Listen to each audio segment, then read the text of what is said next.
and the Blues charge into September, into finals. Hello and welcome to the fan cams. After the Blues beat up on the Freo Dockers, 18 goals 11, 119 to 12 goals 10, 82. It was a comprehensive victory in front of 42,000 people at Marvel Stadium just now. Wow, what a day, what a performance. I can't believe we've like watched the whole prophecy come true. And now we're like charging into finals with momentum. It is truly stunning. It is truly stunning. And we must stay in the moment and enjoy every single second of it. This is the fan cams, and the fan cams are brought to you by Stone Age Australia. And don't they have an absolute bounty for you today? Because of the win, they doubled the prize from last week. So at the end of this fan cams, I'm going to be giving someone a $4,000 voucher to use with Stone Age Australia, all your stone top needs. So if you're doing renovations, or if you know somebody that's doing renovations, I'm going to have a link that you can sign up. We're going to spin the wheel a little later on. Truly unbelievable. It's just so good. It's just so good, man. All right. I'm going to talk to absolutely anyone who wants to talk to me. We're also going to do a little watch along. The D's have just kicked a goal down by 6 points. So I think by the time the fan camps finish, we may still be watching the D's and the Dogs game, because I'm pretty sure now we're not going to Adelaide. I've got to cancel my tickets, mate. I bought refundable tickets, flights to Adelaide. I've got to cancel them. Anyway, the link to join the fan cams, I'll keep putting it throughout the show. Link to join is here. Okay, all you got to do, you know what to do. Click it, join in. Actually, is anyone new? Is anybody new here? If not, tell a friend. Bring a friend. Because if imagine not knowing about the fan cams. Unbelievable. Oh, unbelievable. All right. I've got to gather myself. I've lost my fucking shit. Gav. Oh, far, mate. Oh, my God. How good was that? I pulled this top off the wall. I'm just like, I've got to put this year's one on. Because I've got to celebrate for this, I've got a shit list that I just want to, tick off here. But Kane Corns, David King, Gary Lyon, Tim Watson, Dylan Buckley, Footy and Friends, and all the podcasters, not except for you, mate. You're all right, and the rest of the Carlton people. Tony Shaw, Matthew Richardson, and the whole of 3AW, BT, and the whole of Channel 7 commentary, everyone that wrote Weeders off, everyone that wants to sit there and yuck our Carlton yum, and every single person that wrote Carlton off. Look at that. We just dismantled Freo. I dismantled them. I don't care. You can say what you want if they put the Q in the ruck. Who cares? But we would have beaten any single side today. We were phenomenal. But we were undeniable today. Undeniable. The undeniable Blues. That was spine tingling. I could not believe what I was watching at some point. When Ollie, Ollie Holland's run down tackle of Voss. It's just I was beside myself at one point. I loved it for him because you could see, his confidence was down. He missed a kick a little earlier. He feels it. And so for him to just have that moment, and he may or may not play next week. I get that. I don't think his game. Yeah, his game wasn't great, but I felt like that moment, team-wise, was when we've just gone. We've got him. We're just gonna pile on here. Yeah. But it was Pito. He was great too. Walsh and Jagger. I I just can't wait to see them in finals. Gav. Like Walsh was just a machine. He's a machine. He's not human. What is he? I don't know what it was like watching it in your view. I was up on level mate. 2, right in front of the goals where Pat Voss got gang tackled. I don't know if they showed it, but I think someone hit Harry Dean in a play, and then, I don't know if it was Voss. It was Voss. It was Voss. Mate, I was like yelling at the TV. Gang tackled him. Mate, when they gang tackled him, it's like the moment of the year for me. I can't explain to you. We all stood up like, fucking dog. Doing it in the shed. I'm like, kill him! Kill him! I'm like, just going nuts. My neighbours must just be like, this guy's unhinged. But anyway, I don't care. That was just, the way that we've just topped off the season too, like for what we've come from to now is just, it's never been done before. And no, I've never seen this from anyone. But the mental, like the thing that's going to carry us into finals, and I hope we play Collingwood next week because we're just going to have that mental edge now. Yeah. So teams are going to have that little bit of fear when they play against us. They're like, they probably watch that. They're going to watch this game during the week, review it, and just think, holy shit, like, what are we going to do here? You know, like that's, if we bring that, we will beat any single team we play. I'm not scared of anyone. You have a little joke around during the year and you're like, oh, we can maybe, we can win a flag and whatever. But I legitimately think that is flag football. That is what you can do. If you play that every week for the next however many weeks, like we can legitimately win a flag with that. Nothing is off the table. Why should we not believe? Like after watching that was nothing short of the best football that I've seen this club play in well over 30 years. Yeah. Well, the thing about the game is I'm not copying anyone that says, oh, Freo put the Q in the rack. Freo were dominating early. We were fumbling. We had to work our way through it. We got to that point in the game where it just got too hard.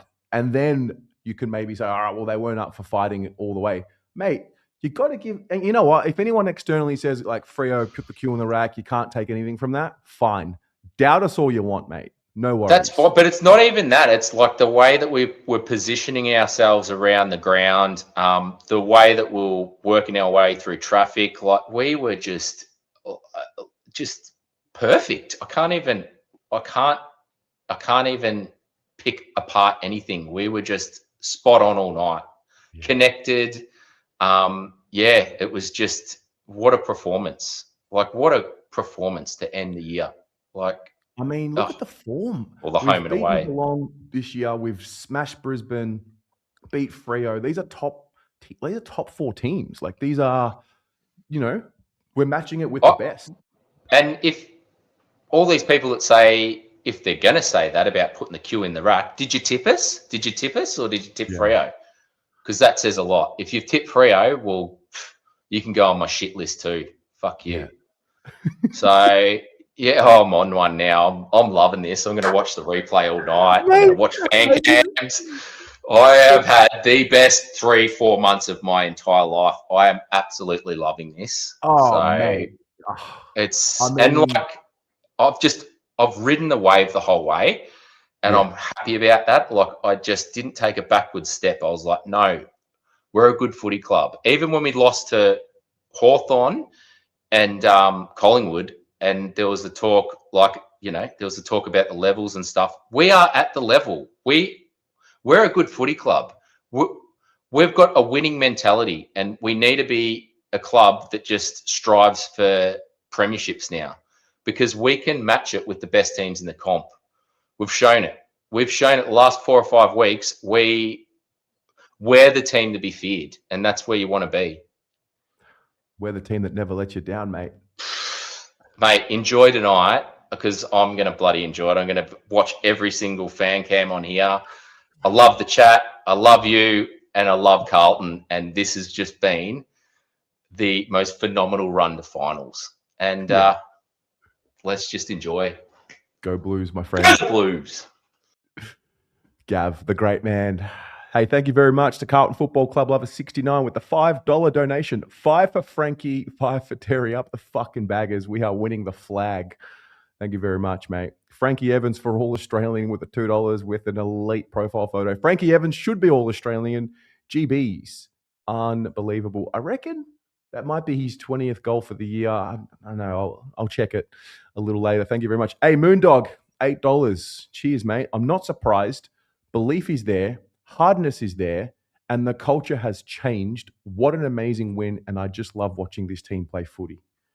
Just comments that you love to see. All right. LC Hammer. Let's do this. Yes! Woo! Come on!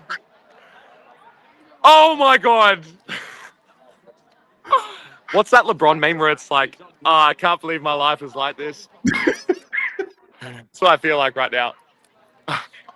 Oh my God, Terry. This is a bit, sorry, the one thing I will say, when Fraser says every week, my focus is on this game, I never knew what he meant by that. I just thought like, oh, it's something to like, build team morale. Like you've got young players and you want to build a system. But his first game as head coach, first play that I see in the first quarter, that handball chain to Shea Bolton, Blake Acres meeting him, causing that disruption kick inside 50. Fraser's nearly preparing these teams as if it's like a finals game, as if it's like a wild card nearly pretty much every week. Yeah. It's little idiosyncrasies like that, like handball chains off a mark to get them that easy inside 50 to Tracy or to Amos or anything like that. Like, they trained for that this week and it showed. We put on an absolute clinic, like just shutting off every scoring chain that they had. And it's round 24 and they said that this was the dead round. That's what's crazy to me, Jerry.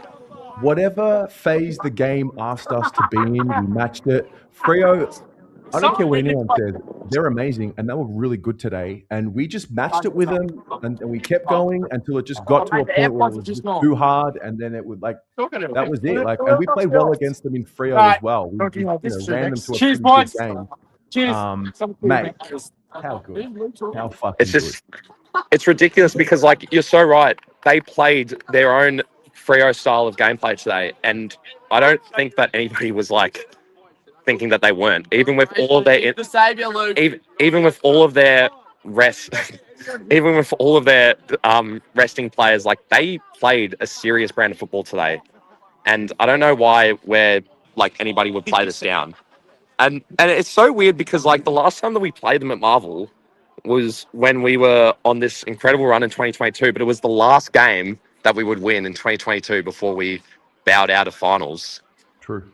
And I that was one of the most and that was one of the craziest sugar hits because we bowed out. Like we didn't win a game from that in 2022, and we played them under the roof here, back in our house, mate. I cannot die before we play Freo. We play any team in the finals under the roof at Marvel. We will never get it, but my God, there is something about that ground that just something clicks for this team. I don't know what it is. Whether it's the narrow ground, whether it's just the way that our system's been working with the upgrade and possession of the ball.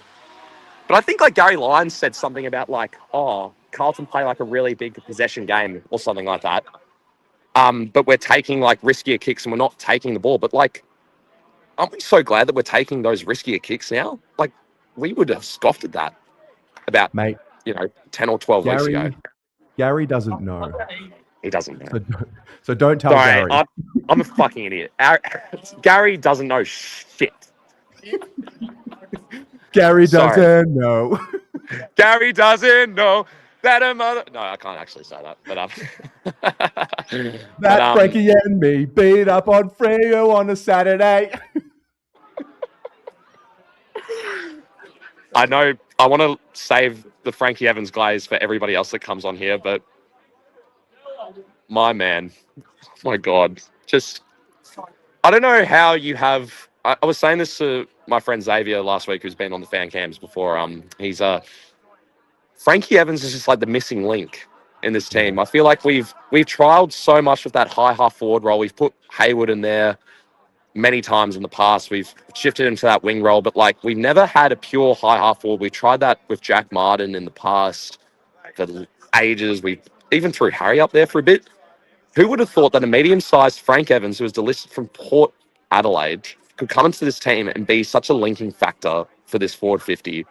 But not only that, put on a score against the top team in the AFL. I'm so wrapped for him. I don't know how we prepare for these matches coming up. I don't know what the talk is internally, like whether the rotation has been working, whether this was like, with the inclusion of Lewis Young and Wade Jerkson plays a lot more back, like whether this is the profile that we want. But I'm just so excited because like we have options. This is the team that we knew would always have the ability to win and find ways to win as well. And not only that, to punish teams. We're bullies now, Terry. We are bullies. I was bullied at high school, but I get it now. Bullying is good. Bullying's good for you. It's Bullying's it's good for character you. building. But yeah, I'm just so wrapped for this team, and just the fact that like we get to round 24. Like, I mean, this is too far removed, but I just remember, like, I think it was 2019 Adelaide. We get to the end of the season, we get pumped at Marvel by like 112 points or something like that, like to finish off the season. But like we get to round 24 and we're beating the top team in the league and getting a home, like a quote unquote home final. After that, these boys have got something in them that just is making me and so many of us baggers so proud. And I just hope they hear that. I hope they know that like we're listening and we're acknowledging that, because this is just such a turnaround in ways that like most people could not even imagine. I'm just so wrapped. I'll see Hammer. Let the boys know. How many times, mate, Terry, we are going so far. But this is crazy. This is absolutely insane, and I'll let somebody else get on to continue the glaze. But I'm just so wrapped, and yeah, this is something that we dream about, Tez, and I'm just so glad that we get to watch 5 more weeks of Blue Baggers. Hey, come on, cuz.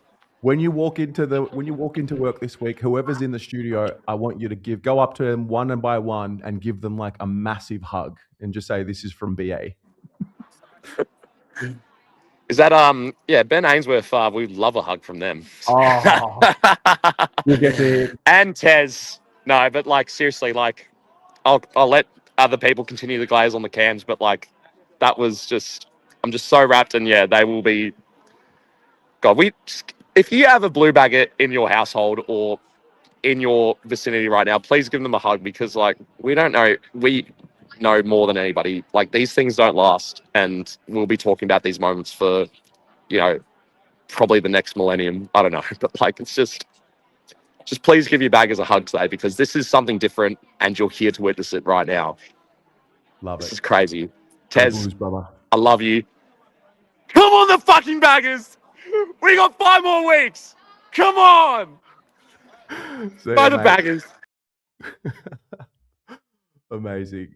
Magnus with the 5. To anyone from interstate overseas, book your flights to Melbourne for grand final weekend right now. Love it. Love to see it. All right. To the UK, I think. I don't know if he's in the UK, if he's in Australia, but it's Riley. We've arrived. We have arrived. We've arrived. Have arrived. We have arrived. It's the greatest turnaround in AFL history. Undoubtedly, when you look where we were to where we are now, and there is not a single team that wants to play us. No. They will be shitting themselves when they see Carlton in the finals. Yep. And to the previous message, I am about to book my flights to Melbourne for prelim final week, because we are absolutely fucking making it. Really? Yeah. I am that confident that we'll be on the way. It might not be in Melbourne; it'll probably be in the state, to be honest. But anyway, that was an amazing performance. I think the way the boys settled after a shaky first 5-10 minutes, and then the ability to just wear Fremantle down, shut off Corridor completely. They didn't have a rebound defensive 50 to forward 50 until 5 minutes left in the third quarter. Wow. Not one. So the ability to stop transition from them I thought was exceptional. The team link-up play today, I thought was exceptional. I thought the crowd was exceptional. It's and you know what? Not that we ever want to be in this situation again that we found ourselves in and worked our way out. We will now always have hope with this group that we can turn it around because this has happened twice now. Yep. It's happened twice. So There's something there. There's something. And it happens when there's the unification, like like when there's the clicking, the alignment is when it happens. When the alignment happens. Absolutely. I think even Vossi in the podcast earlier with Mark Howard said something very similar. There's just something special about this club. There's no club bigger than Carlton, good or bad, and it's in the good times. But I think this feels, I don't know, this feels a lot more sustainable. Not just with the way we're playing, but I think the structure of the club. I think there's, after what was a loss of confidence, probably in the board and administration, that confidence is really there, particularly in the footy department side. It's settled. It's united. It's where we've wanted to be for such a long time. It's where you've wanted to see it since you started the Blue Board journey. Really. Yes. It's times like this that I was hurt. This is the build to here. One thing this generation will be, we will be the generation that had to appreciate and learn exactly what it took to win. There was no, we're Carlton, therefore we win. It's no, we had to learn just how hard it is to become a winning team. Yeah, 100%. And, those were very painful lessons.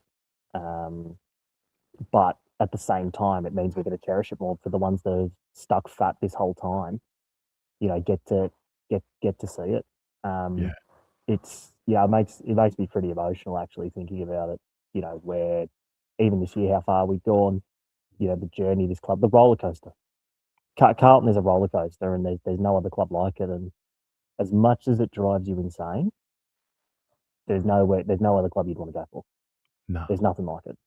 No, this is magical. This is absolutely magical. And like, we're in it, we know it, we're present, we're mindful, we're grateful, we're like so in tune with the moment, and it's beautiful. It is. Team selection this week is going to be pretty interesting, I think.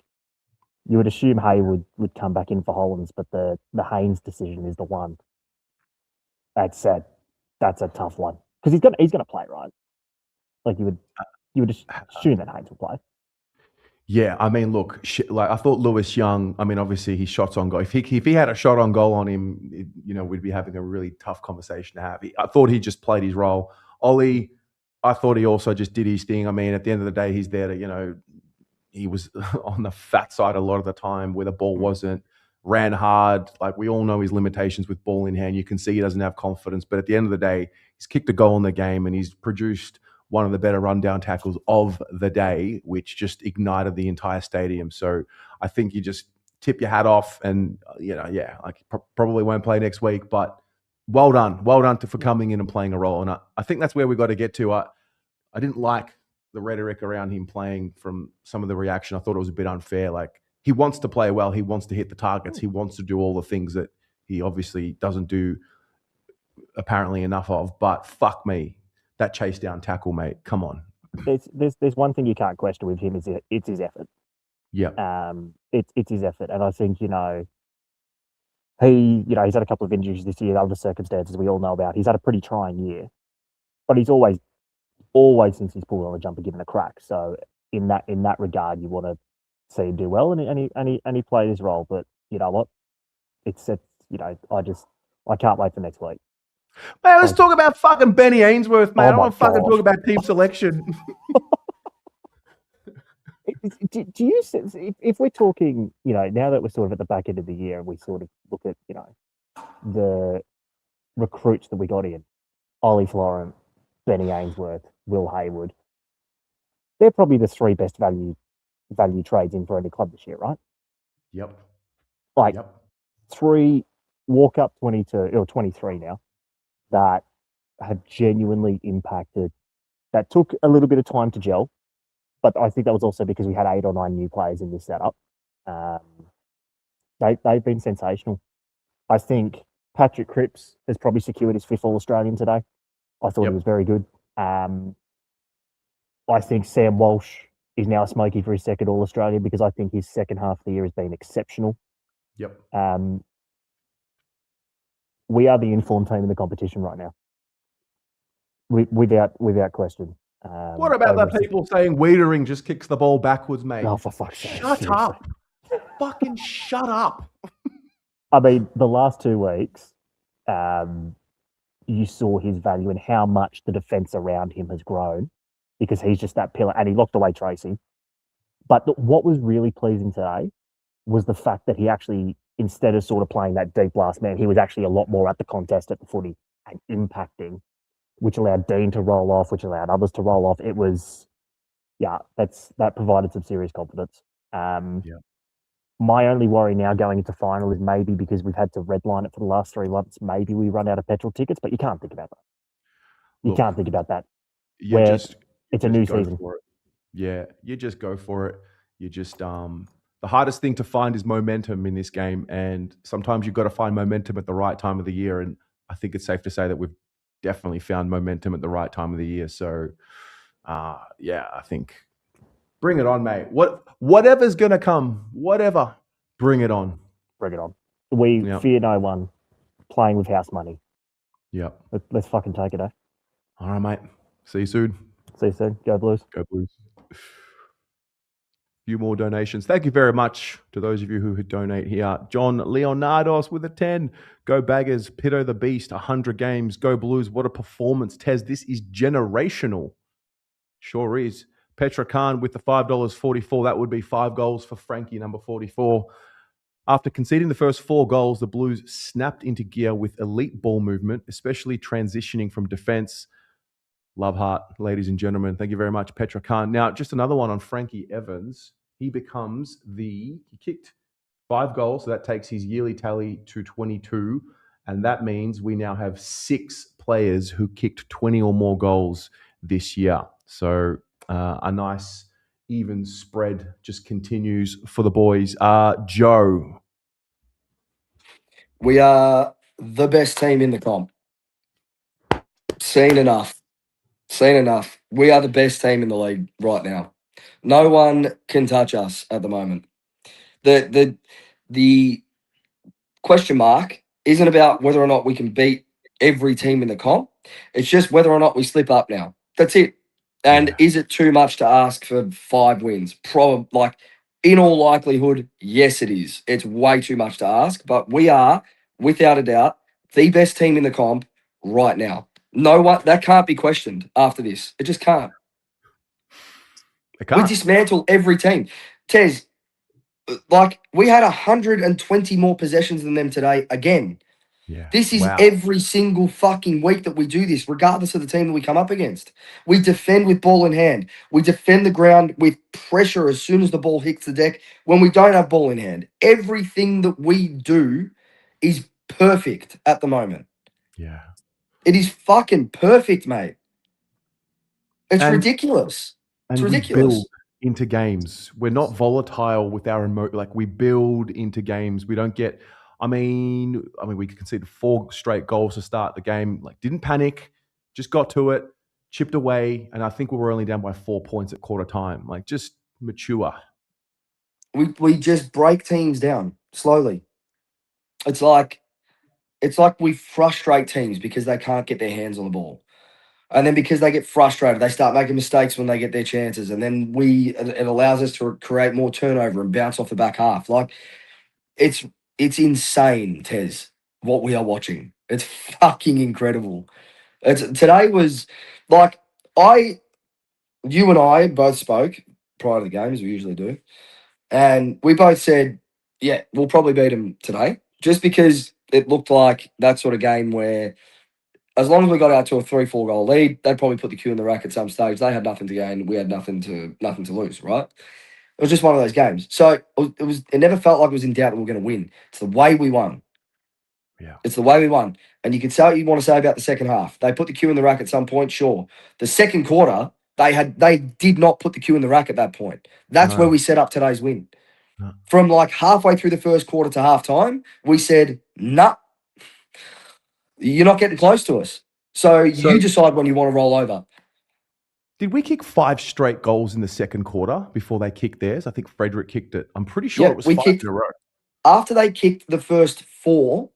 Yep. We kicked 9 of the next 10. Wow. So, such a good play. Walsh, wide to Kemp, back to Walsh.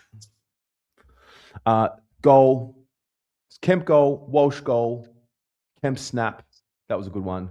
was good. Ainsworth to Evans goal. We had him fumbling. They were spooked, man. Hey, they were spooked. I turned to Dan at one point and I'm like, we have spooked them in the second We quarter. rattled them. Man, they were hearing footsteps everywhere. As soon as they were on the footy, they were fumbly as anything. That perceived pressure that we put on teams now is just crazy, mate. I don't know. I mean, the Dogs are doing a really good job of disappointing the entire football community right now. So hopefully they shit the bed. But Right. I don't care. Bring on anyone next week. Anyone can fucking get it, Joe. Anyone Honestly, can get it. bring on anyone, anytime, any place. No one wants to play us right now. No one would want to play us. I wouldn't want to play us. We wouldn't even want to play us. We're fucking scary, man. Nah. We are scary as a football mate. team. I can't. Where were you sitting when they gang tackled Voss? In that goal square.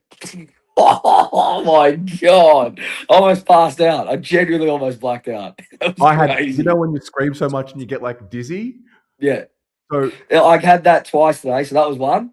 Second one was Frankie's fifth. When it was Harry over the top, I just got up and I just started fucking screaming, man. Like, it is a pleasure to watch us play football. yeah, It is honestly so fun, man. It is so the way that our profile has changed so dramatically in such a short period of time is nuts. And think about this, right?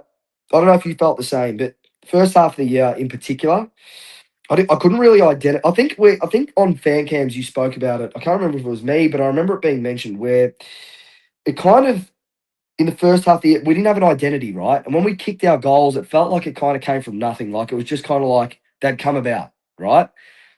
Every week, under phrase, we know exactly how we're going to play. Yep. Exactly. Yep. We know when they're going to look inboard and try and target a kick. We know when they're going to try and switch. We know when we're going to try and get on top in clearance and how we're going to get out of that clearance. And Jagger running out the back and out to the right. And then you got him linking up with Walsh. Like, it's the same running patterns every fucking week. It's the first time that I can remember, including 2023, where I go to a game looking for certain patterns. And when I know we're hitting those patterns, I know we're going to win the game. Just want to go back to the Harry, the Pat Voss gang tackle, right? It might have been you. I don't know, but I remember specifically on the fan cam, someone coming on here and talking about, look how Collingwood make sure that they get into someone if one of their brothers gets hit. Now, Harry Dean got fucking hit, and it was like moments later, the presence of mind to know, hey, you little fuck, we saw what you did 25 seconds ago. Oh, like togetherness, mate. Yep. It is. I mean, and it didn't just happen once. It happened like 2-3 times with Voss throughout the game. And it's just, I don't know. They are so connected. It is so intuitive the way that they are moving, the way that they are playing for each other, what they are sacrificing for each other. Like every single one of those players is the most connected I've ever seen our football club. It's ridiculous, Tez. Big couple of shout outs today. Harry Dean's one, and not for what you think. So he's a hothead. Voss is a hothead, right? That Harry Dean could have easily gotten sucked into Voss's mouthiness and lost track of the game, and Voss kicks 3 or 4 and probably keeps him in it, right? Harry Dean today, to keep his composure, playing on Pat Voss without losing it a little bit and getting sucked into like the hype, and we're all expecting him to maybe like get into a bit of a tussle. I thought from that perspective, it's just symbolic of how balanced and calm we are at the moment. I thought that was really something that probably won't get clocked, but something that I was watching all game, right? The second one, everyone's going to talk about Frankie Evans being our best forward today. Brodie Kemp, in my mind, was our best forward today. Our fucking best forward today. 3 goals, I think 2 or 3 direct goal assists, probably had 6 or 7 score involvements. I think, funnily enough, his lack of confidence in front of goal, that little patch that he had, where he forced himself to look for other avenues because he didn't want the kick, has now unlocked that level to his game where he is intuitively doing that. Yep. His ability to square up a ball inside 50 and hit a target is incredible. Incredible. He needs his flowers, man. He's been a whipping boy for a lot of people this year. Not me, I can tell you. I haven't jumped off him, but he is playing phenomenal football as a forward at the moment. Phenomenal. 30 They're the two that, for me, I wanted to shout out outside of the obvious. 36 goals. He kicked 3 today, Brody. Is that right? Yep, kick 3. 36 goals in the regular season, which is fantastic. It's Which no one's talking about. We played 2 finals. He probably kicks 40 goals for the year. No one's talking about that. And he's I'll give you first one. full. Hey, I'll give you one that no one's talking about. Yep. When are we going to start talking about Pitto as a top 8 ruck in the league? Oh yeah, big pit. When are we going to start that? When are we going to start that? When are we going to put away the whole the game's moved away from Pitto? When are we going to put away it's too slow? When are we going to start appreciating this man properly? Yeah, big pit. He had a good game today. Wasn't a blinder, but when you look at who he came up against, both Cox and Jackson, they didn't have a massive amount of impact even early on. You know, I love the way he's throwing his weight around at the moment. He looks fit. He looks healthy. Here's a stat for you about Pitto. Josh Fraser is still undefeated with Pitto in the side. Still.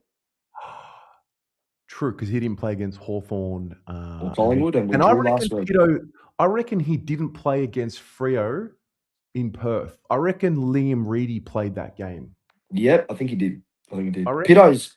Pitto's probably our most important player in this final series. If we don't have him, I don't think we've got a genuine replacement that can have the impact he has in the ruck and unlock that stoppage game for us. But yeah, it's a good shout. Absolutely a good shout. Yep, because he passed Collingwood. I think he broke the hand, remember?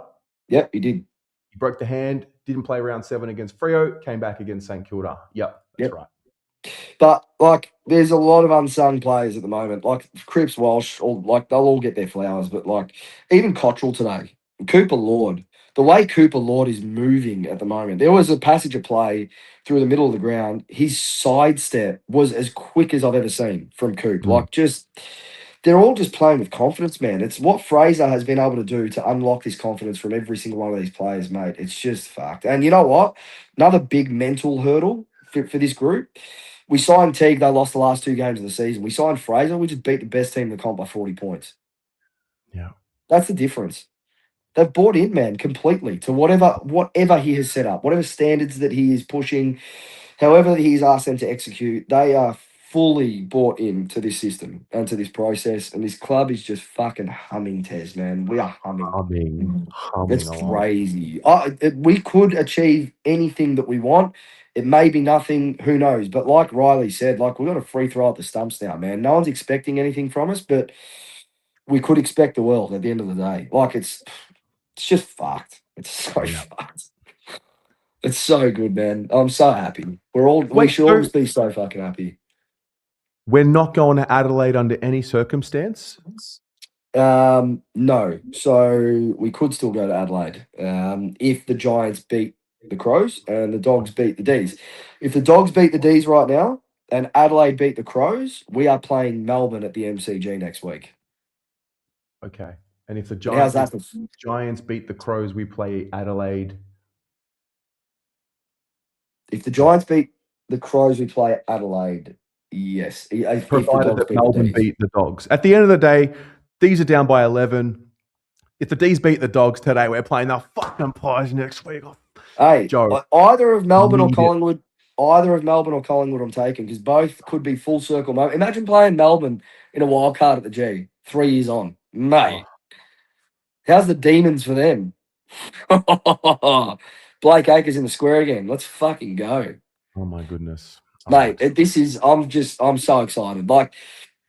This next week, I'm barely going to be able to sleep. It's going to be it's on my mind now. I'm already there. Wherever it is, I'm already there. You know what I mean? Let's just go, man. Let's go. This is it. Go Blues, bro.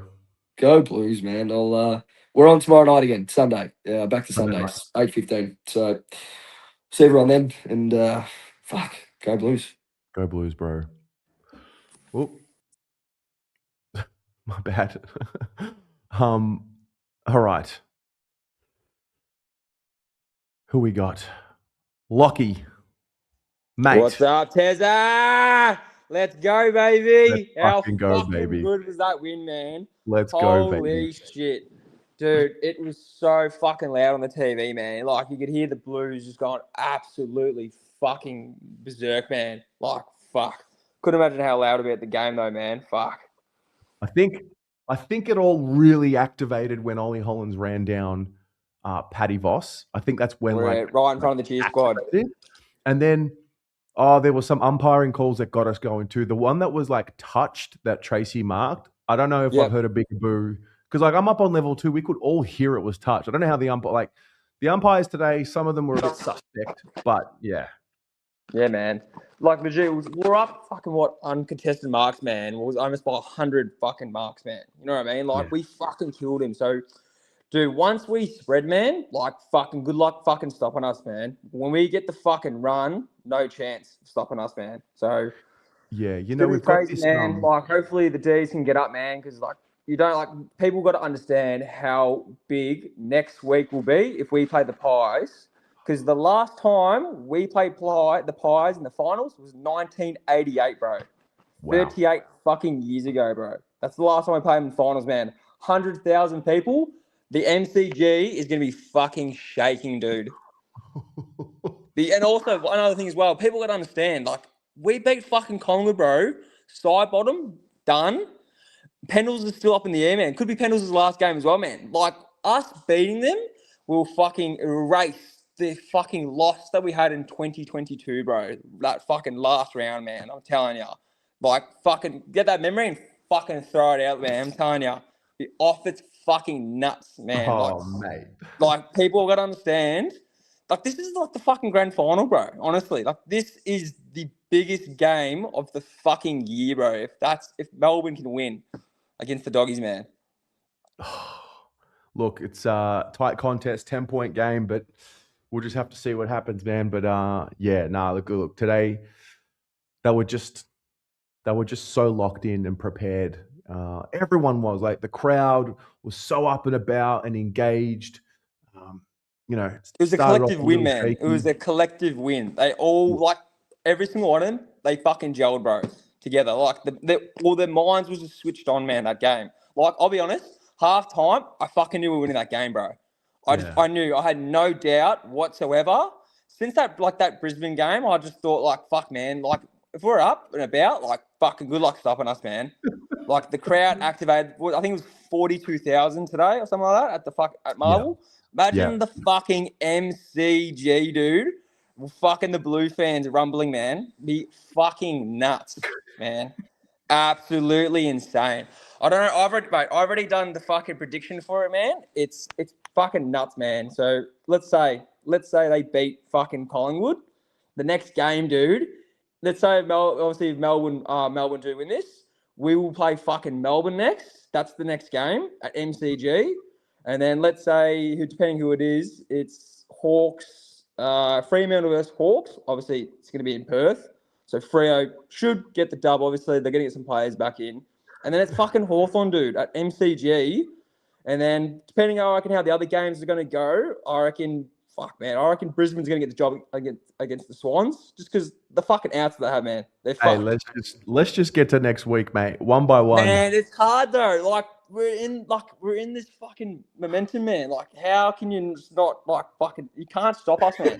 We're the best team in the fucking comp, Terry, man. You got to fucking believe, mate. We are fucking crazy, man. That's why we're fucking Blues fans, mate. I love it, man. I love it. Hey, you'll be there next week? What's the story? I'm going to try it, man. I'm going to try so hard to get tickets, man. So I'm going to, fuck, man. I'll be on my phone, fucking tapping the screen, mate. Refresh. I'm telling you, man. Amazing, like, mate, who gives a shit? Let's Francis Evan, mate. Give him the Brownlow. Jugger Smith, rising star. Carlton winning the flag, mate. Paddy Cripps winning the Norm Smith. Will Hayward, Mark of the Year. Just fucking give it to us all, man. Yeah. Mate, I reckon you've I don't think I've ever seen anyone swear more in 5-6 minutes in my life. I'm sorry, but that's how I feel at the moment, man. I'm so J'd up. Good on you, mate. I love your work. Love you, Tez. Love your work, mate. See you, mate. Up and about.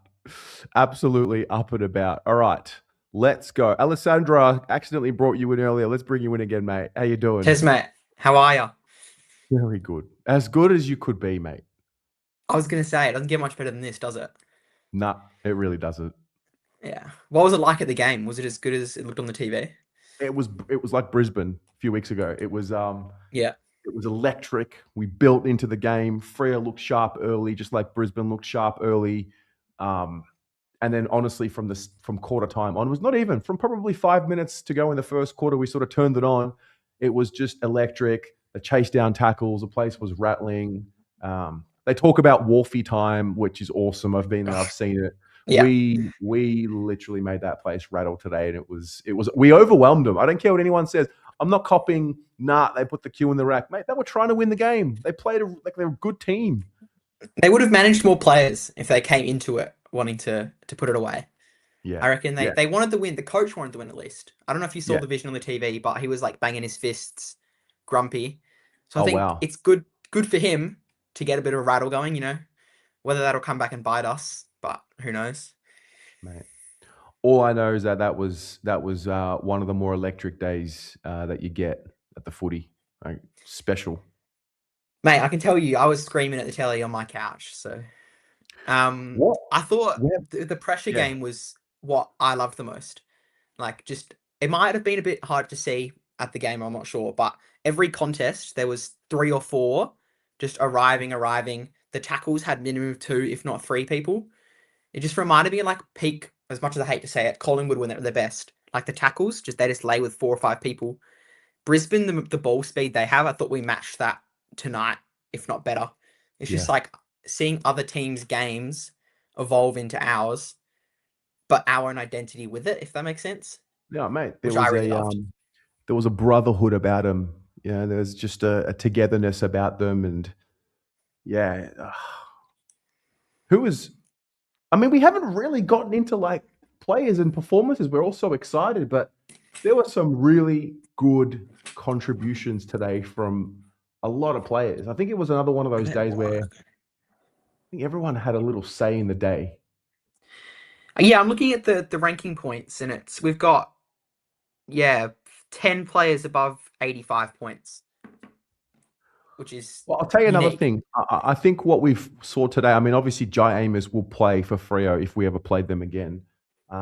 We now have the matchups for the 3 talls at Freo. I don't think every team has defensive matchups for that 3 tall attack, 3-pronged attack. Yeah. So obviously Jai Amos playing, that would have been a better version of them today. But yeah, I mean, Nick Haynes didn't play today. Wade Dirksen played a really clear role. I really liked Lewis Young today. I know he's obviously unreliable in front of goal. He's not a forward, so like his shots on goal let him down. But I really loved his role today when he went into the ruck and went around the ground, and he had a few important passages of play in tight, handball out to space. Yeah. Yeah, I think we talked about it last week. We touched on like the big 3 matchup, and I thought we did it perfectly. I think credit to the defenders and credit to Fraser for having the answers. But how good were our hands?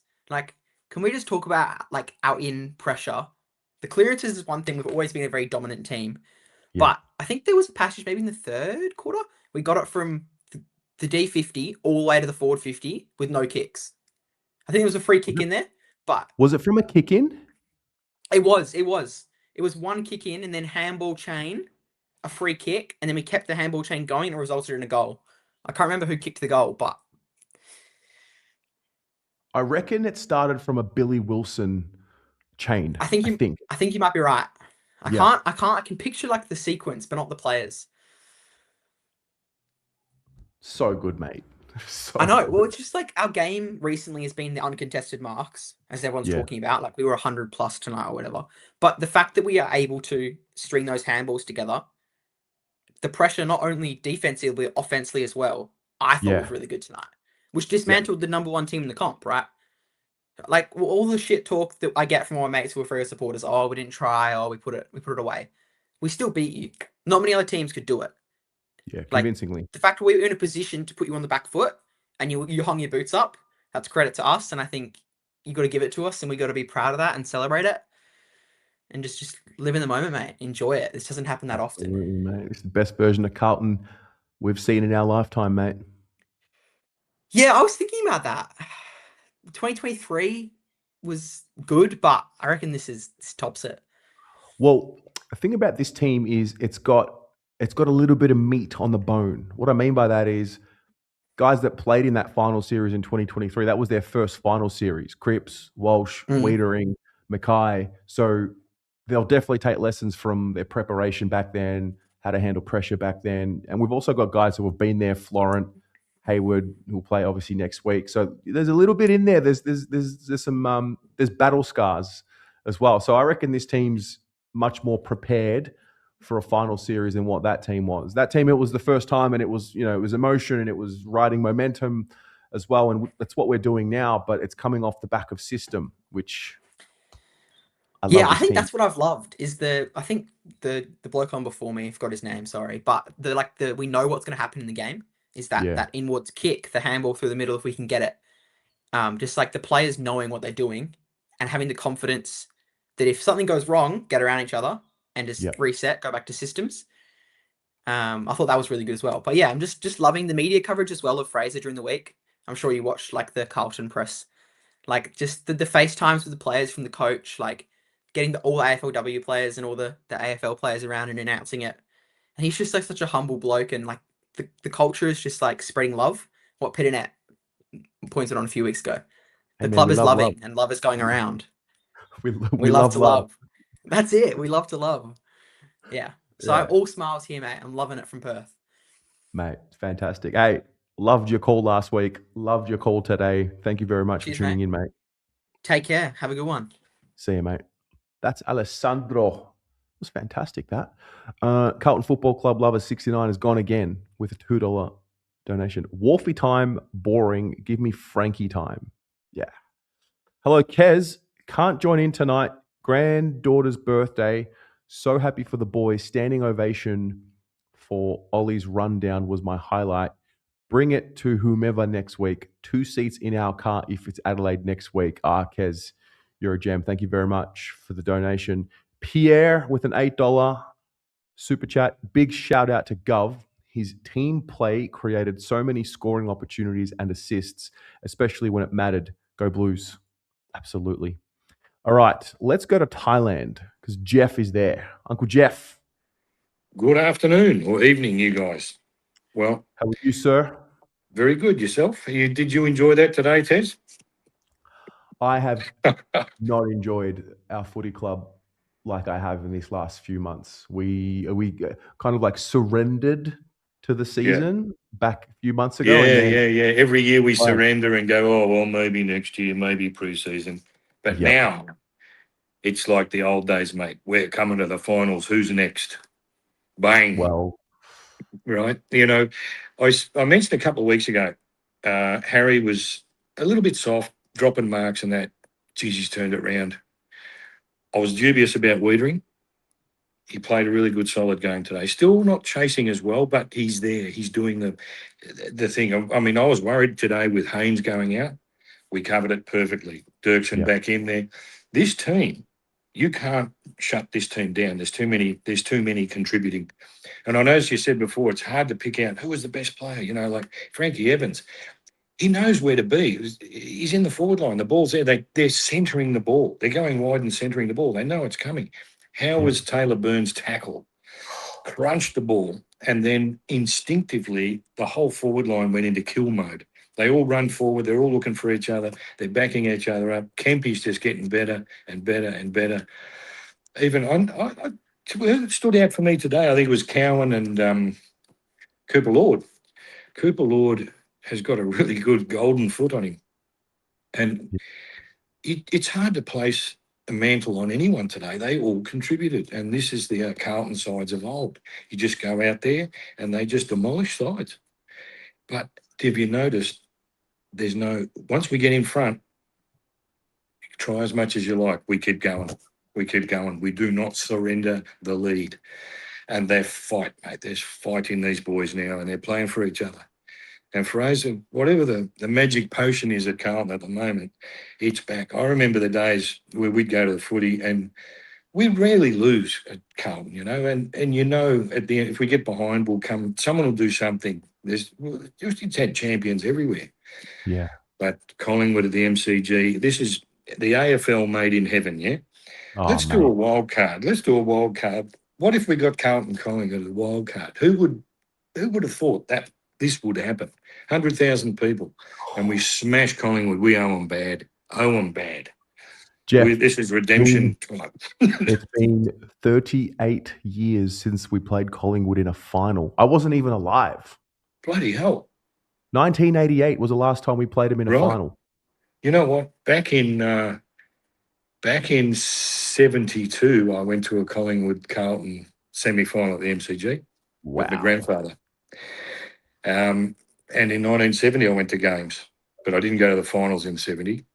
But I'm pretty sure I went in 72, or it might have been 70. But we couldn't have played Collingwood in a semi-final in 70 because we played them in the grand final. But amazing ride. This is a start of a dynasty. This club will hold this for the next 10 years, and they'll just keep recycling people through. They know how to do it now.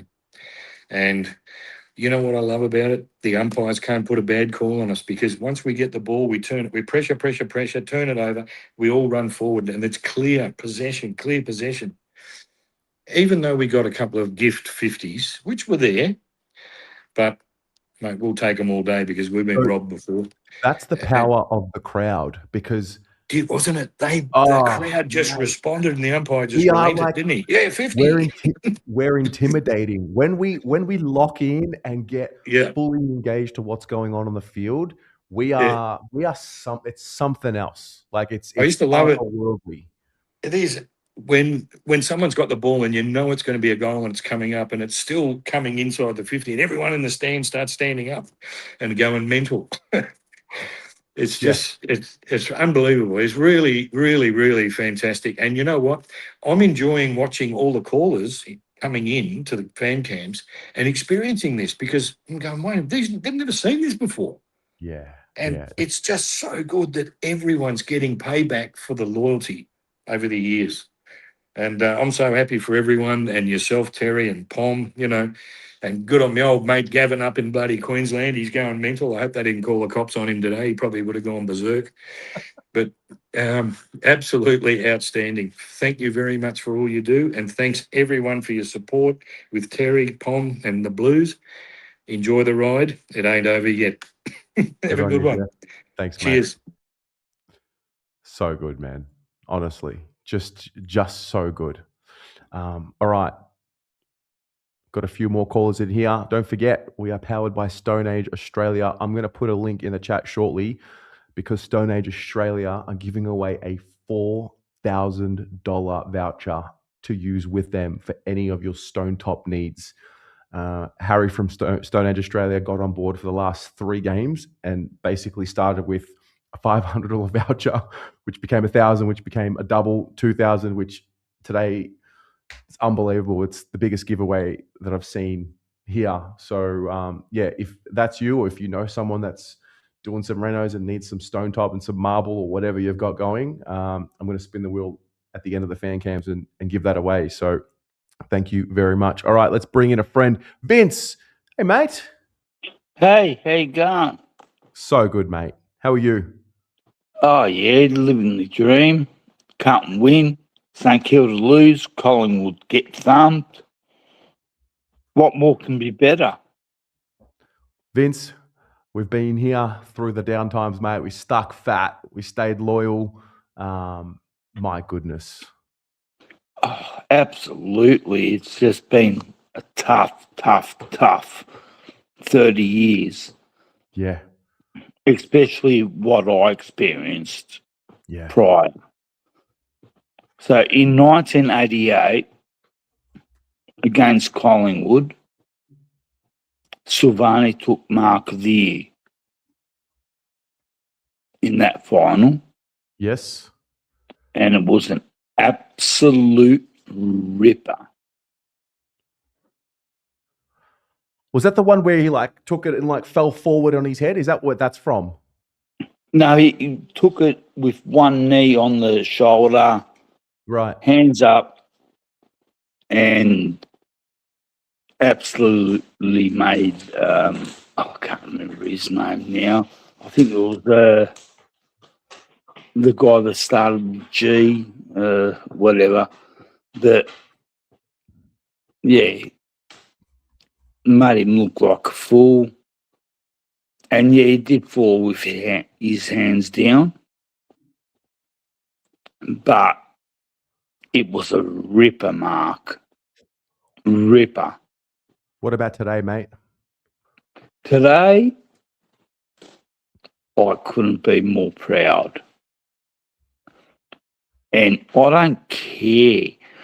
I know we're going to hear this negative, Fremantle put their whatever in the rack, or they didn't care, or they didn't need to win, or that's bullshit. I can tell you now, they played their heart out. We beat them. Yeah. And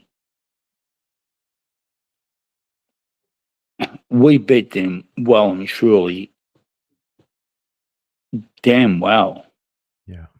No, look, if you're not going to give Carlton credit for the game today, that's okay. Let everyone else underestimate what we have done over the last few weeks. Let them, because if teams don't take us seriously, we will just keep doing it. So, you know what? It's better. It's actually better. Yeah. Let the underestimating happen, and let us enjoy our ride. And fuck them. Hey, it's all about us, mate.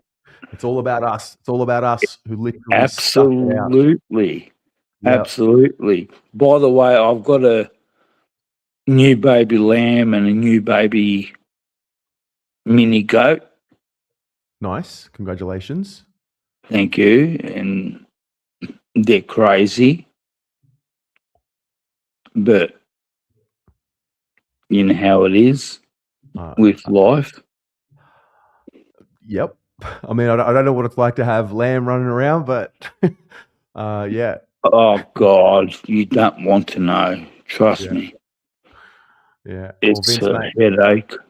you've been an extremely generous man all year, offering up your tickets and things like that. So I just want to say thank you very much for calling in, and thank you for your generosity, mate. We love you very much. No problem. Thank you. I won't take much of your time. Enjoy the rest of the show. Thank you for having me, and let's go fucking Blues. Collingwood, please. Collingwood. Good on ya. Thanks, Vince. Up and about. John Polakis, $20 donation. Thank you very much. I think I enjoyed this one better than Brisbane. We were so loud. Next week, we hopefully get the Pies. Thank you for everything you do. Tez up the fucking baggers. Let's go. Up the baggers. Tether.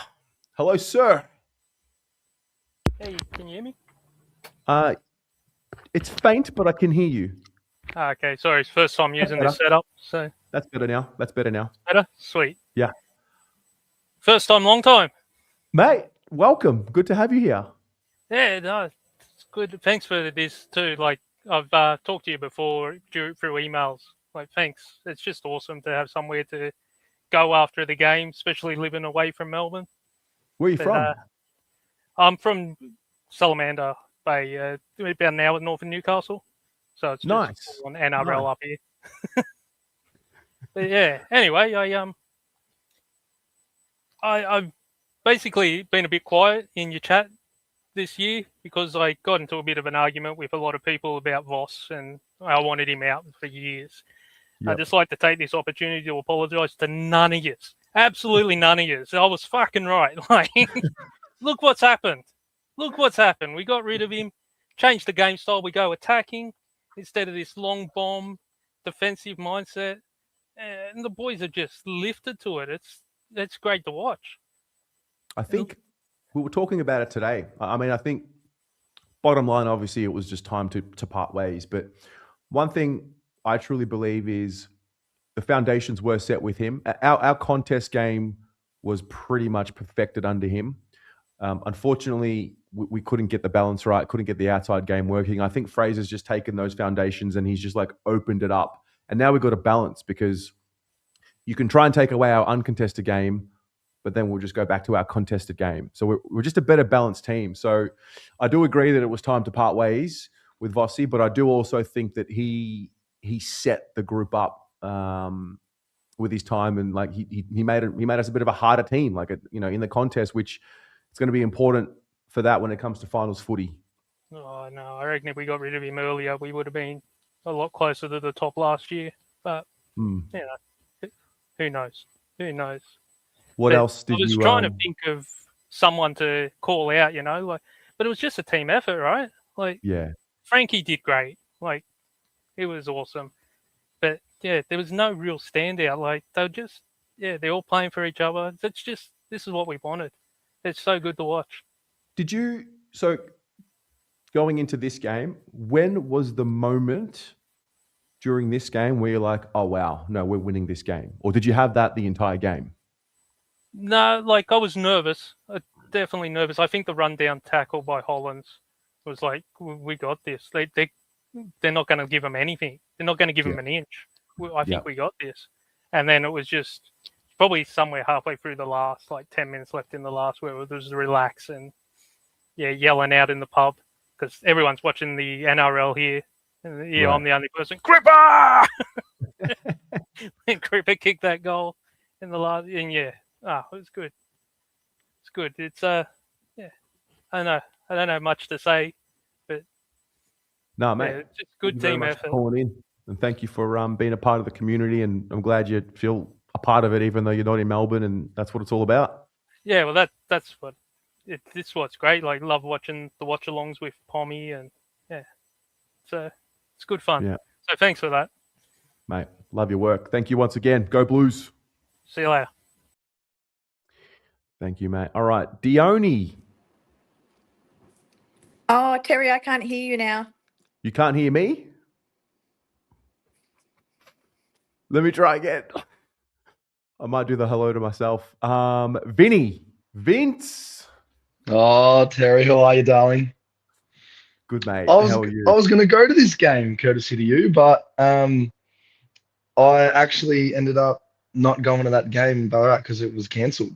So watch it at home. I know. It's all right. All good. Someone went. That's a Blues fan. That's all that matters. I don't mind. It's okay. I'll be there next week. Mate, how good was that? How good was that? I can't tell you. I can't tell you. I couldn't possibly tell you. What was the, you just asked the other bloke, what was the moment where you thought we were winning? I'd love to hear your answer. When did you go? Because you were at the game, right? I was at the game. So where I thought, we're on here. I thought we were a bit rattled in the first quarter, down 24-1. We definitely were. And there was a couple of players where I was like, oh no, I don't want to watch them for another 3 quarters. And then second quarter, it was a lot better coach, in my opinion. Yeah, I reckon it must have been the second quarter. It was it was that early. When was the last time we felt that tense? Never. Nah. There was a passage of play.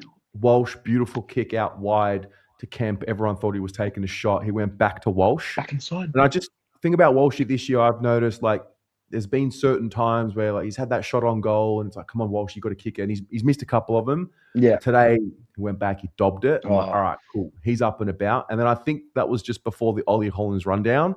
And I always look when the crowd gets properly activated, and it was from there. And then from there, the stands were just. Yeah. Jagger said in the post-game interview, you wouldn't have heard it. He goes, 40,000 Blues fans feels like 120. I think he said like 120,000 or something, 100,000. He goes, it's unreal. And you could see in his eyes, like when he said it, he's like, yeah, like they actually feel it. And like, obviously they would, but like, we're actually psychopathic fans. Like we are actually not all there. Like we are a bit mental, which I love. Like my housemate, Baz, you know him, we were sitting on the couch or watching it.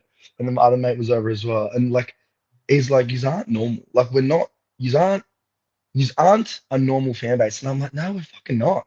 And we shouldn't be. I'll tell you what it is. And we're not going to have it for long. but in the early stages of playing in finals football, because there's been this built-up generation of like haven't made it, can't make Yeah. finals, can't win. Yeah. Like it's gonna spill out. It's like and it deep has to, inside. man.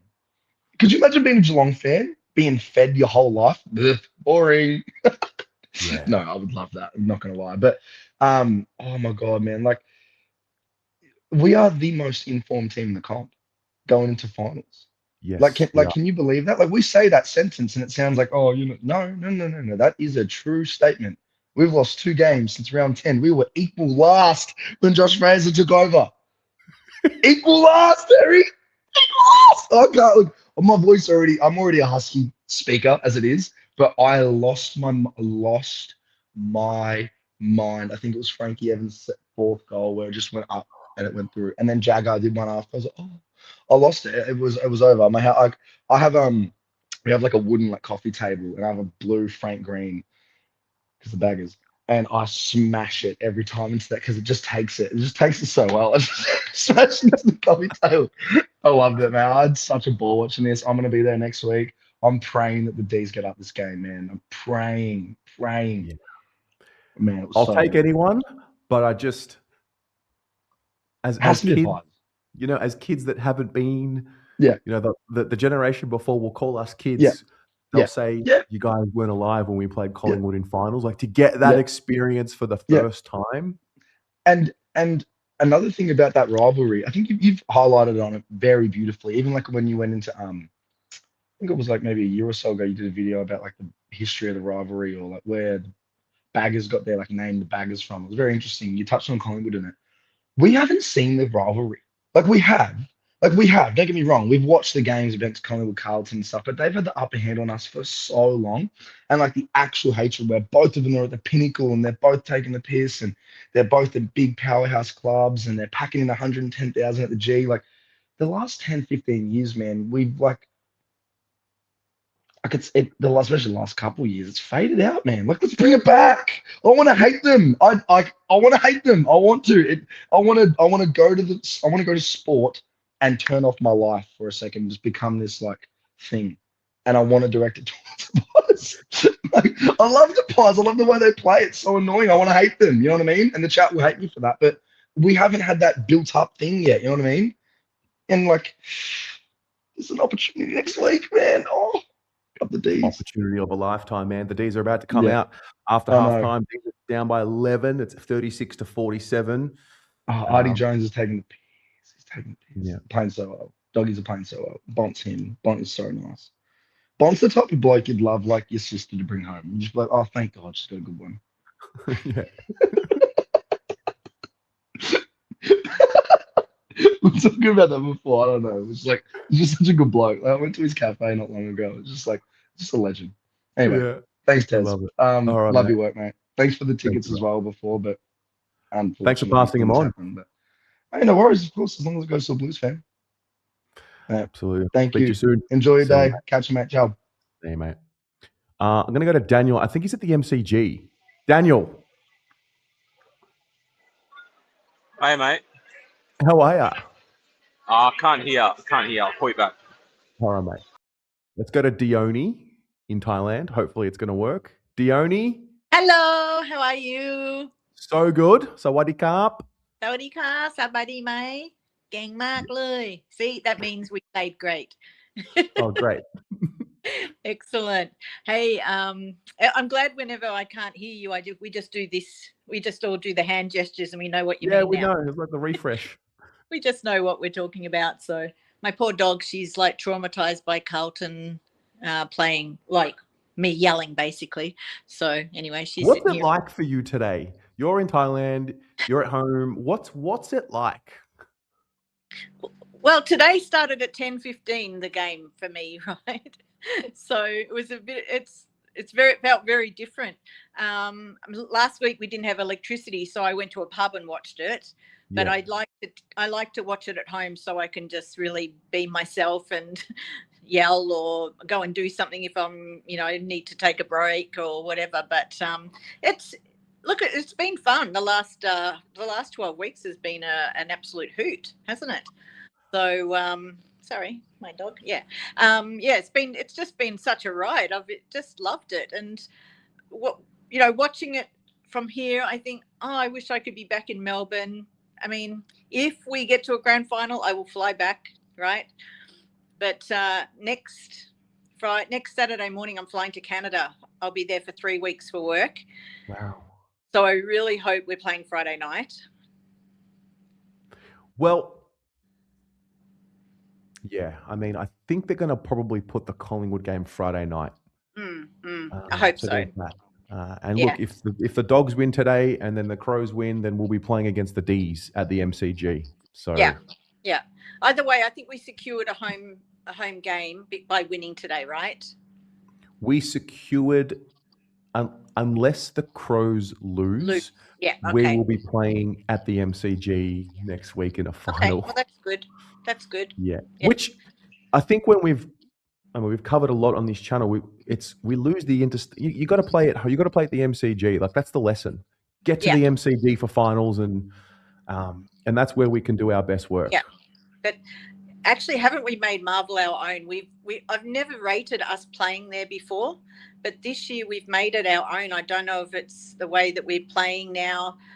Maybe we have to see how we play on the MCG like that. I don't take the Hawthorn game into consideration at all. It was pissing down with rain that night.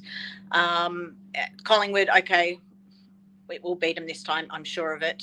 I'm 100% sure of it. So I'm just really happy, really excited, and I just want to make a couple of comments about today. Like, I loved Cripper's goal. It was so good. I just love him. He's so great. I love our captain. And there was a part I think it was the first quarter or maybe the second, Harry Dean and Wiedering both went to punch a ball over the spoil it, and they did. And, Wiedering goes up to Harry Dean and just puts his massive smile on him and rubs his head. And I'm like, that's what is going to be great with those two playing together. They're going to love it. He loves it. Seeing Wiedering smile is really so important, I think. He's very content now, I'm pretty sure. And that's the thing. Hasn't been spoken about as much because we're in the heat of the week to week, but the way the club didn't rush Wiedering back, got him right, got a game under his belt, trusted Lewis Young and Dirksen to do a role, managed time, get him in, didn't rush, just kept the selection integrity. And now, he's a little bit better this week than last week. Areas to improve, no doubt. But Wiedering, coached by Fraser, just need more of it. Yeah, and I think his disposal on that today, and he moved the ball on quickly. I don't think he held up the ball or anything like that. It was just, our back line is strong, and Dirksen has to stay there. He's just so confident and calm now. Like, it's great. And I just want to make a comment about Cooper Lord. He played on, what's that kid's name? Jai Clark, who's an absolute gun. Jordan Clark? Jordan Clark, that's it, Jordan Clark. He's an absolute gun, and he played a great game on him. I'm really happy for him. Yeah. No, I mean, Jordan Clark's an all-Australian caliber player. So yeah. Who was your best today, Tez?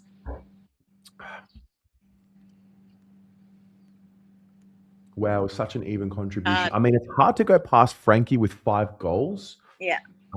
I thought Ben Ainsworth, 20 touches, 10 marks, 3 goals, unbelievable. But I mean, the engine room, Cripps. I'm loving what Florent's doing. Florent was my best today, actually. Florent was my best. People talked about Florent as just this extra piece to the Charlie. I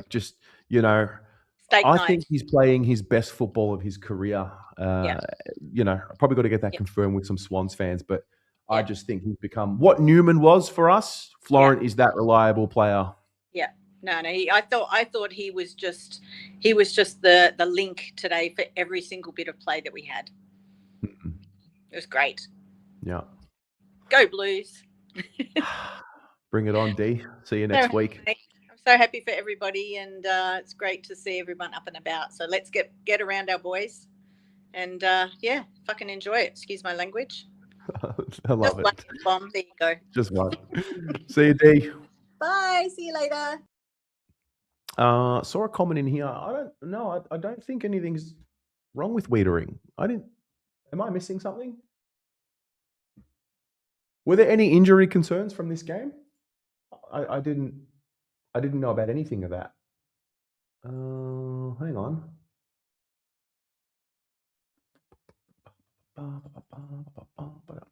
Okay, you guys can tell me in the chat. Smoking Man 85 with the $8. Even Gary Lyon praised all the different ways we transition the ball today from the back line and how our ball movement is no longer limited to one. Yeah. All right, Joel. Mr. Joel. Hey, mate. Let me just get rid of this other game I'm watching. How are you, mate? Go Blues.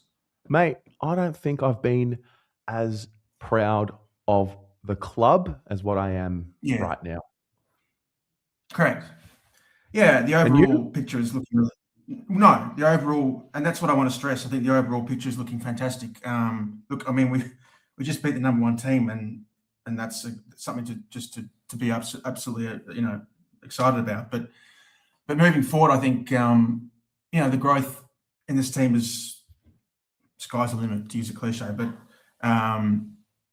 yeah, I mean, it's just it's a roller coaster, and it's the greatest turnaround ever, and there's a lot to be excited about. But I'm a bit like Josh Fraser, and that's in the sense that look, just got to set our sights on next week and see what can happen. But I think this season's already passed, and that's fantastic. Look, all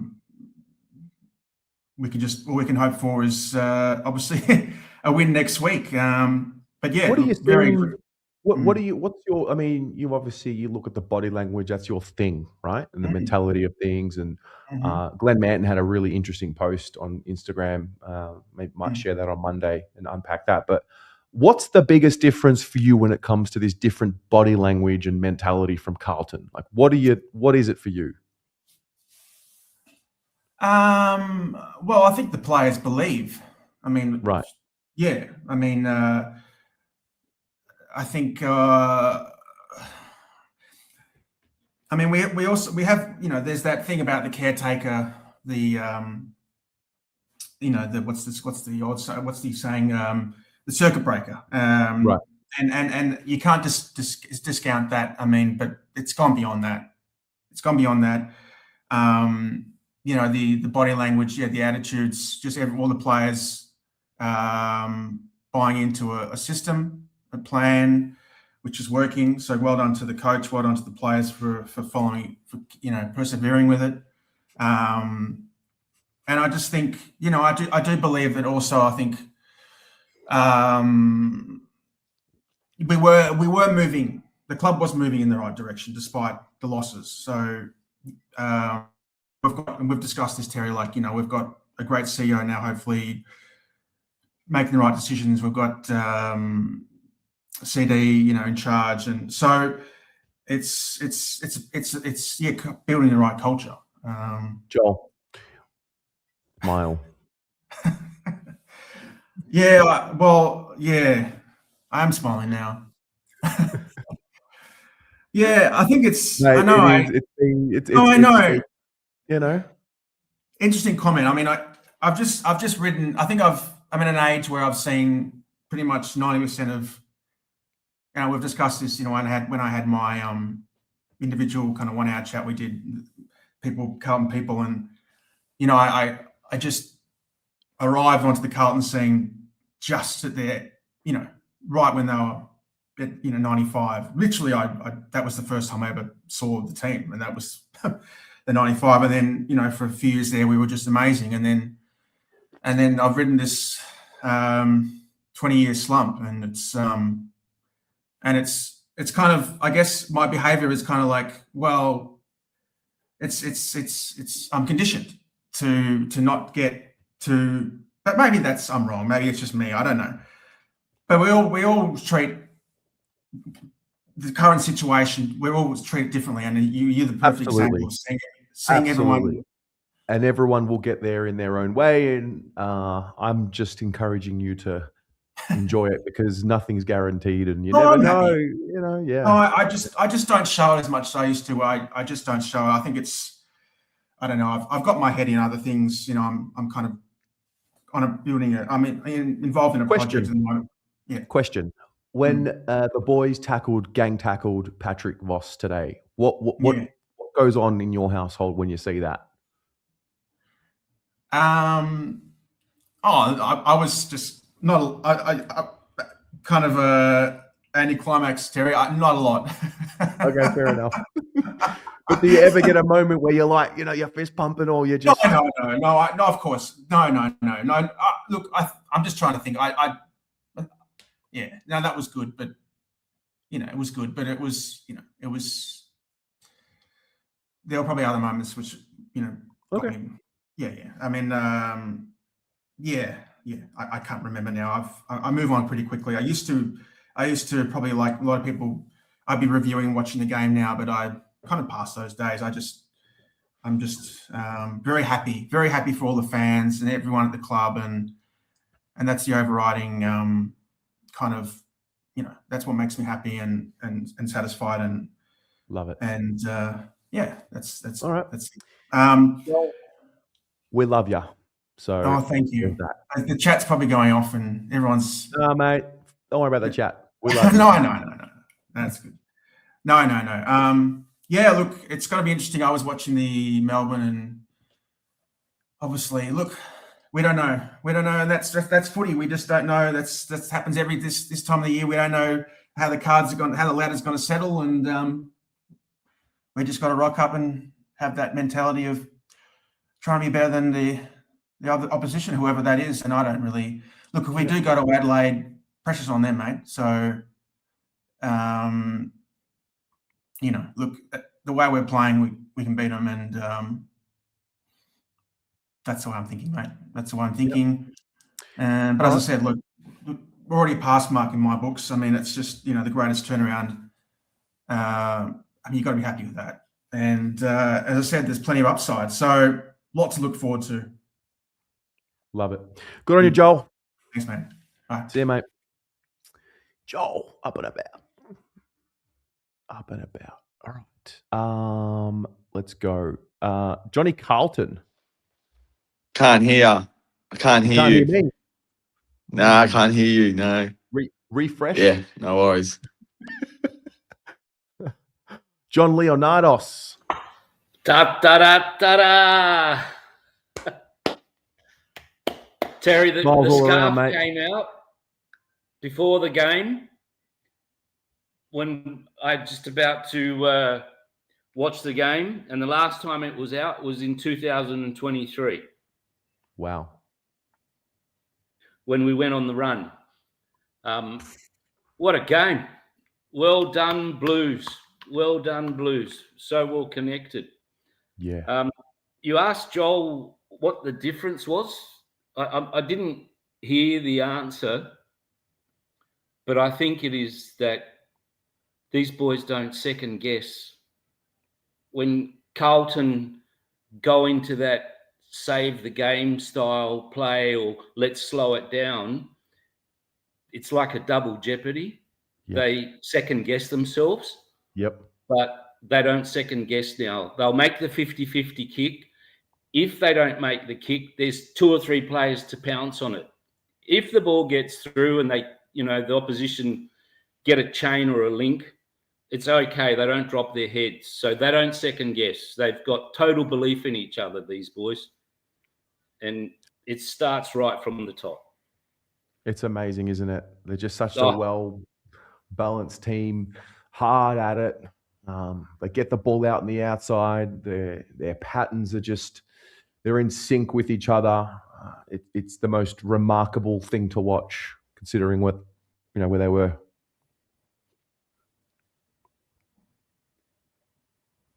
Did you ask someone did someone ask you earlier when you thought that, when were you confident that, yep, we're on? Yeah. When was it? When we cut the lead, the deficit back to 4 points at quarter time, I thought that was very promising. And then once we hit the lead for the first time, which I believe was in the second quarter, Kemp mark 50 goal. It was 36-33. Yeah, Kemp's goal when we hit the lead, and then I think the Ollie Hollands chase down. I was like, yeah, we aren't being, because there's certain moments that just have meaning, and I reckon that one just showed that we were willing to die for it today. Yeah, you're right. Yeah. The boys were tremendous. I thought we left 3 out there in the first quarter. 3 really gettable goals. Yeah. And when we went, I think it was 2 or 3 points down at quarter time. I said, we're on today. Hopefully, it'll be so we don't get the nerves 21 to 24 points, and it'll be, comfortable. But when we kicked 8 of the next 10 goals, like, wow, the boys were on. But Terry, we, 5-7 weeks ago, and we were having a chat, and I said, Terry, there's nothing to worry about. We've got Graham Wright, Chris Davies. We've got our coach. I think he'd won 5 in a row. Yep. And I said, the boys will play for him, and he's changing a couple of things over. And seriously, the win-loss never worried me, but it's just their method. If they won, say, 4 and lost 4, but they were playing this way, it wouldn't have bothered me. But it's just their method, and we've got so much to look forward to. We really, really have. We've got so much to look forward to. I can feel it in the bones. Not a Carlton are back, or like, the boys know what they're doing, and they're coached very, very well, really, really well, and they play for each other. They don't second guess each other. Wow, I couldn't be more happy for all of them, but for Frank the Tank, Benny. I saw on the chat everybody was swearing before, so I'm just going to say Benny F and Ainsworth. I don't want to offend anybody. All of them, Billy Wilson, Cooper Lord, like, it all started with Walsh, though, when I think he gassed himself out in the end, but still, like, that run and that second chase and the handballs, and I think that's where it started. Yeah. When we were really getting on top of them. Yeah. But yeah, it was so good. Harry Dean, wow. What a kid. Well, what a kid. Yeah, just, and he copped a cheap shot from Voss, from what I could see on the TV, a real cheap shot. John, it's going to go down as moment of the year for me. Because, like, usually level 2 is a bit chilled. Okay. Like rabid dogs when the boys had the presence of mind to gang tackle Voss, and they all just piled onto him. Oh, mate, it was one of my favorite moments at the football. It's so good. Unbelievable. Just pointing at him. Like, I probably said some things about Pat Voss in that moment that I don't want to repeat, but fuck it. One interesting stat today, and this is where it was completely on their terms. 278 to 188 uncontested possessions. Yeah, it's been that way for a while. Yeah, and I think Fremantle had 20 or 30 more long kicks down the line. And I thought I was watching old Carlton for a little while when I was watching Fremantle today, because it wasn't until their coach was banging his desk because he wanted them to go through the centre, and they were going straight down the line. I said, Fraser's got them rattled. And the boys are running. But it was so good. It was so good. I'm looking at the scores now, 44 to 68. 7 minutes to go in the third quarter. Bulldogs up by 24. Yeah, Pickett's just kicked a goal. Tough goal, tough angle. Listen, if it's the D's next week, so be it, mate. So be it. Can it be the D's? Yeah, of course. What needs to happen for us to play the D's? Adelaide beats GWS. Okay. That's it. That's it. If the Dogs beat the D's and Adelaide I don't mind either. I don't mind either, but the one thing, Collingwood are walking wounded at the moment.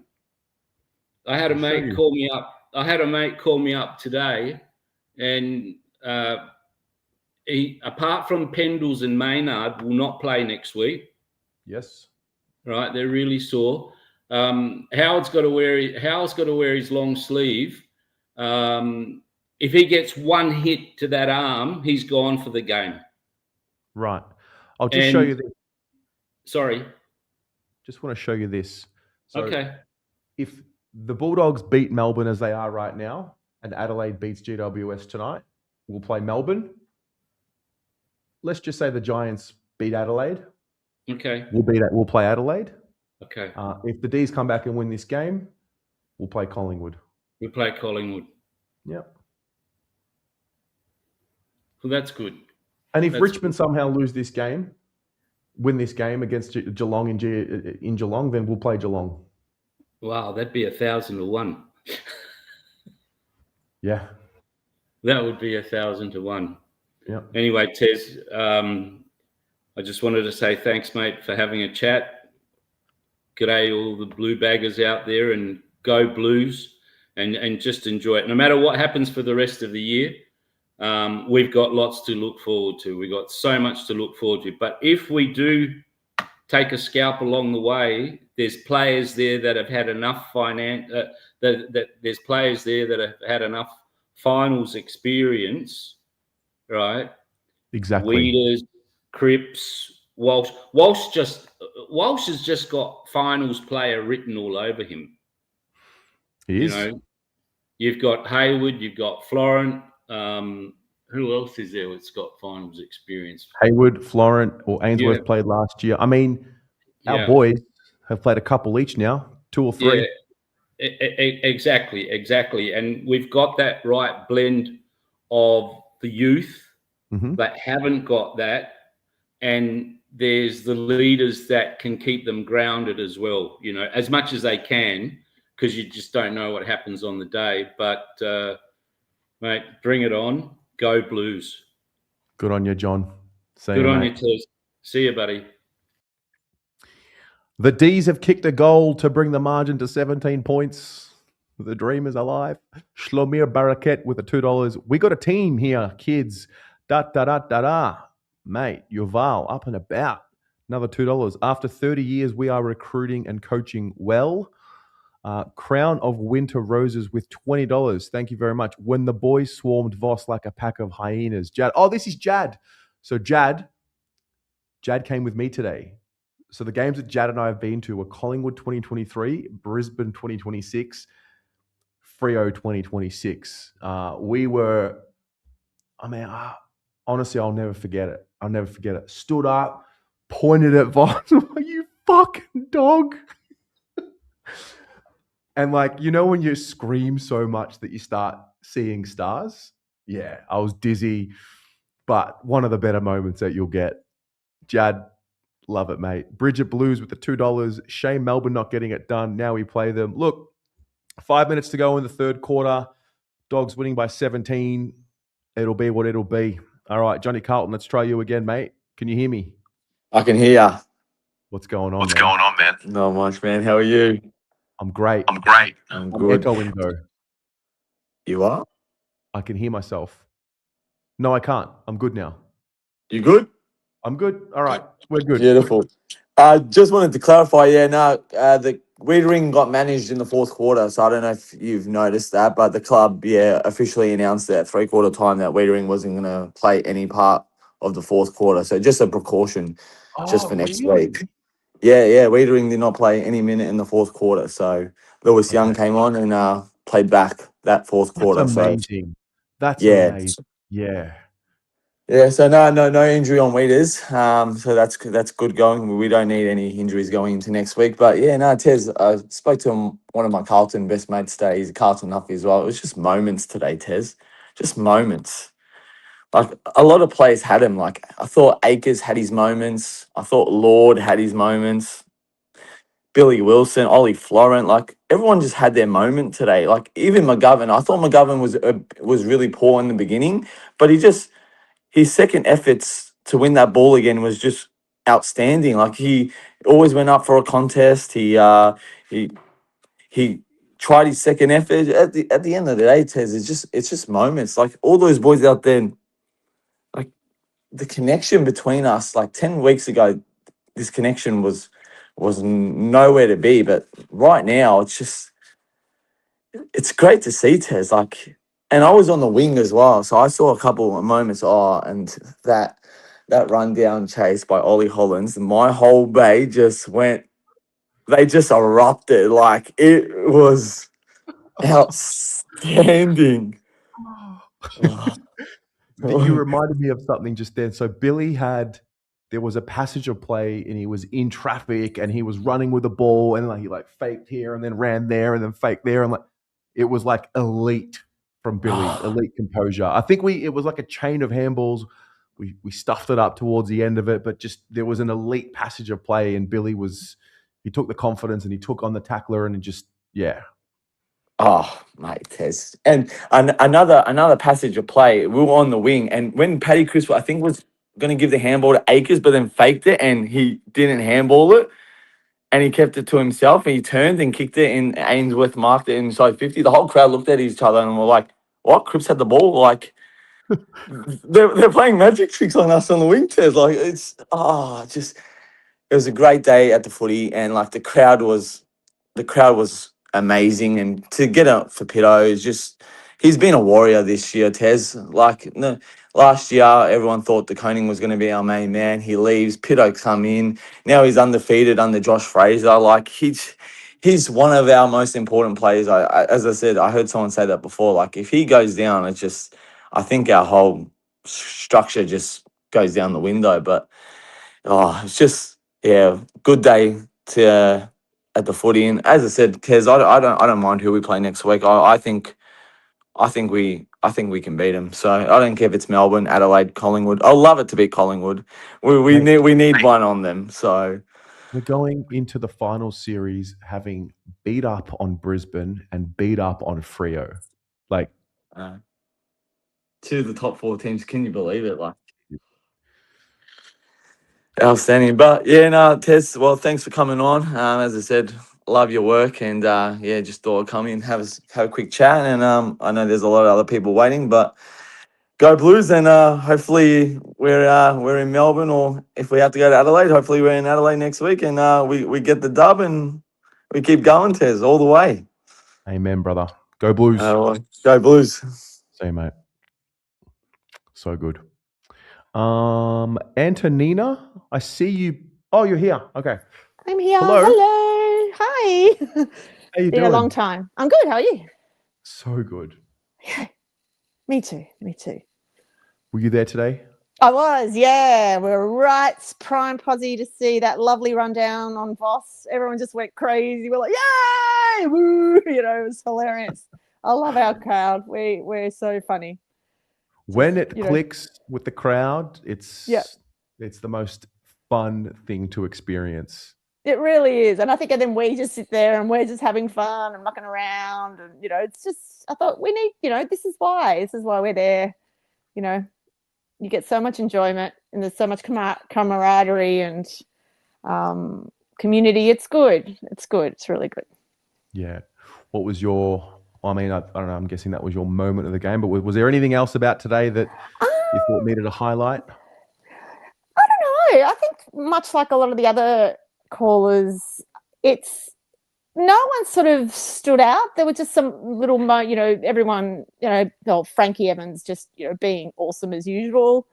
Dino just running around, just trying his heart out and, competing. And just the young boys, Billy, I love Billy. He's just like, not some of those kicks, like he just always goes for those kicks. They're like really risky. And you just sort of heart in mouth sometimes. You go, oh my God, but he's always going to do that. Oh my gosh, sorry, I've got my son yelling in the background.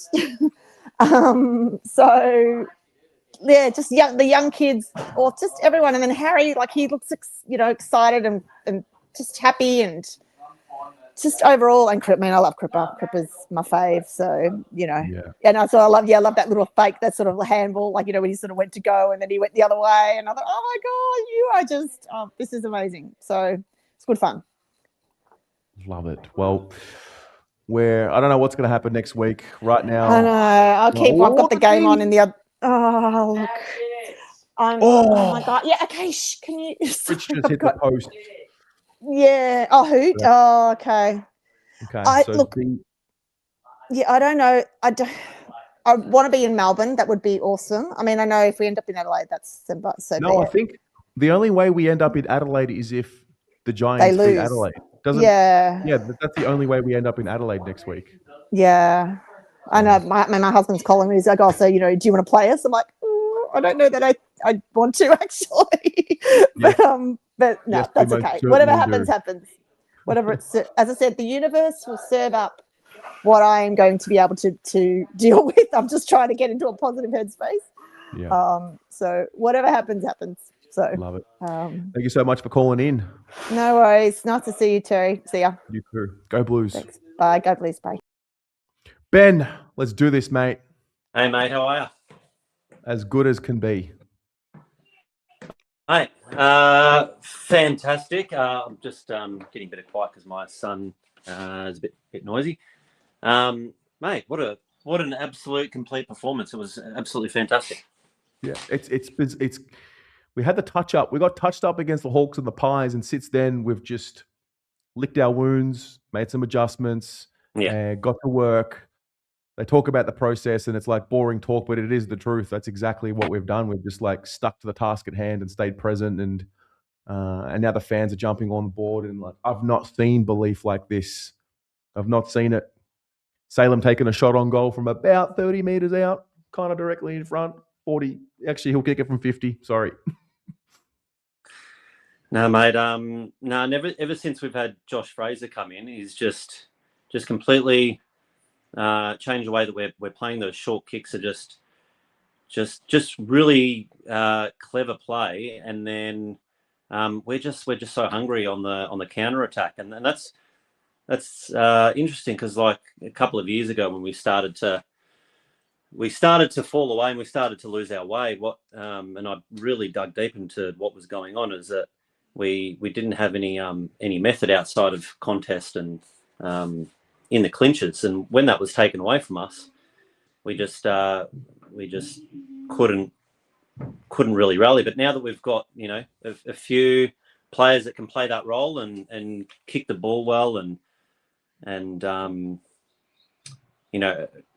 really attack and take the game on, things are looking much better now. So I think maybe I really think that if not this year, because we're coming a long way back, I think from next year, mate, get excited. I think a window could be opening up again. I really think that. Not only does the team have momentum, and I was saying this when we were in the hole, even after we beat the Dogs, Fraser's first game, I was saying it back then. Win as many games as possible to build belief within the group, build belief externally. If trade targets and free agents want to come over, if assistant coaches want to come and coach this team, the more you win, the more you attract people that want to help.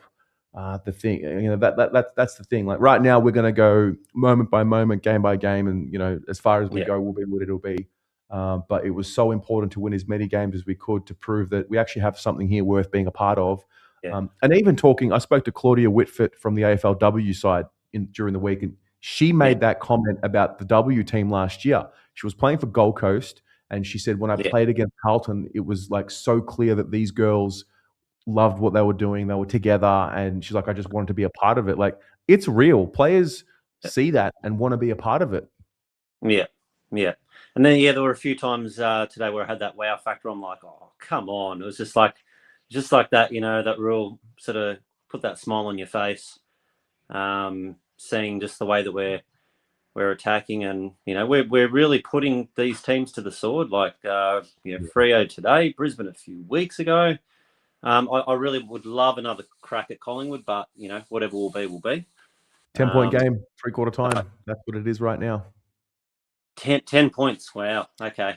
Dogs by 10 points as we speak. So I'll definitely have to tune in then after this, mate. But up the baggers, mate. And we'll see what happens. If it's if for some reason it's in Adelaide, I'll try to get over because I'm I'm based here, but otherwise, I will be riding the wave like everyone. So enjoy the night, mate, and yeah, have a good one.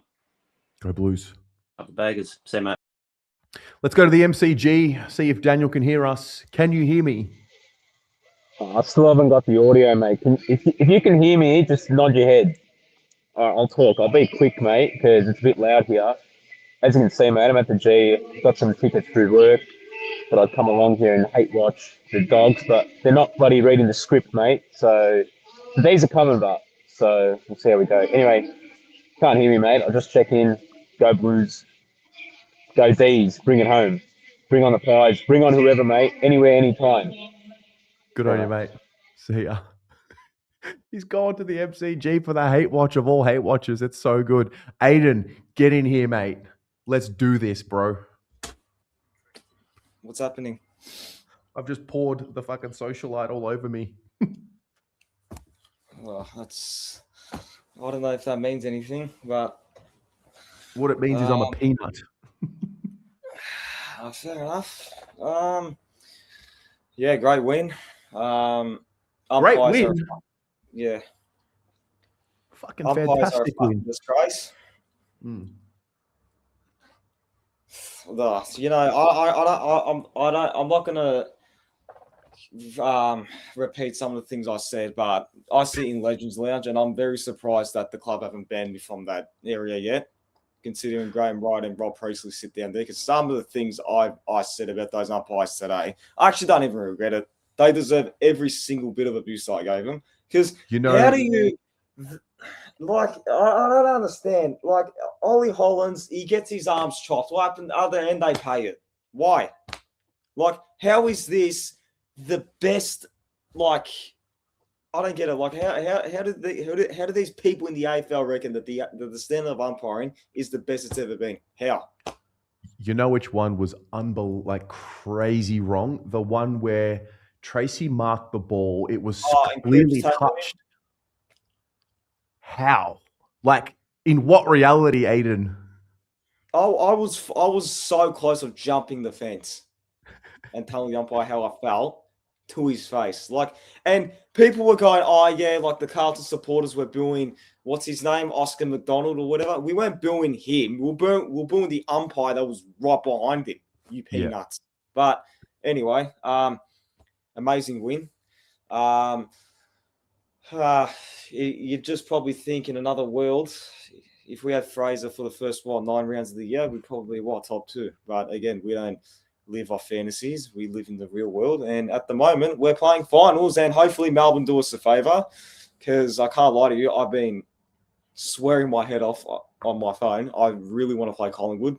I've never seen a Carlton-Collingwood final ever, so it'd be nice to sort of see that and go to that, especially with Maynard and Pendlebury not playing. But again, look, if we do manage to play the Pies, I think every loss that we've had against them over the last 4 years, if we beat them, and if we beat them by a point, that's if we do play them, I think all will be forgiven.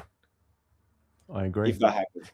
I agree. Well, the Ds are without Jacob Van Rooyen for 3 games. So if it's the Ds next week, it's the Ds without their, key forward. Oh, yeah. Yeah, that's true. Man, we're getting, I think, Haywood back as well, and Haynes. But again, what do you do with team selection this week? I mean, Fraser's not really the type to touch a winning team from what I've seen. He normally sticks to the same formula. It will be pretty stiff to take out some of these players, what we saw today. Mm-hmm. I think Haywood definitely comes back in. I liked Ollie Hollands today. His chase down tackle was I think that tackle summed up the last 15 weeks of the type of standard that Fraser expects from this team. I think Ollie is sort of still, he still has a little bit of Voss in him, like when it comes to his kicking, and his decision-making has been a bit off. But look, I mean, it's his first game in how long? But I think he will probably leave, if I'm being honest with you, which will be unfortunate, but it is what it is. We live in that industry. But again, look, it's unbelievable that we came back from where we were once upon a time.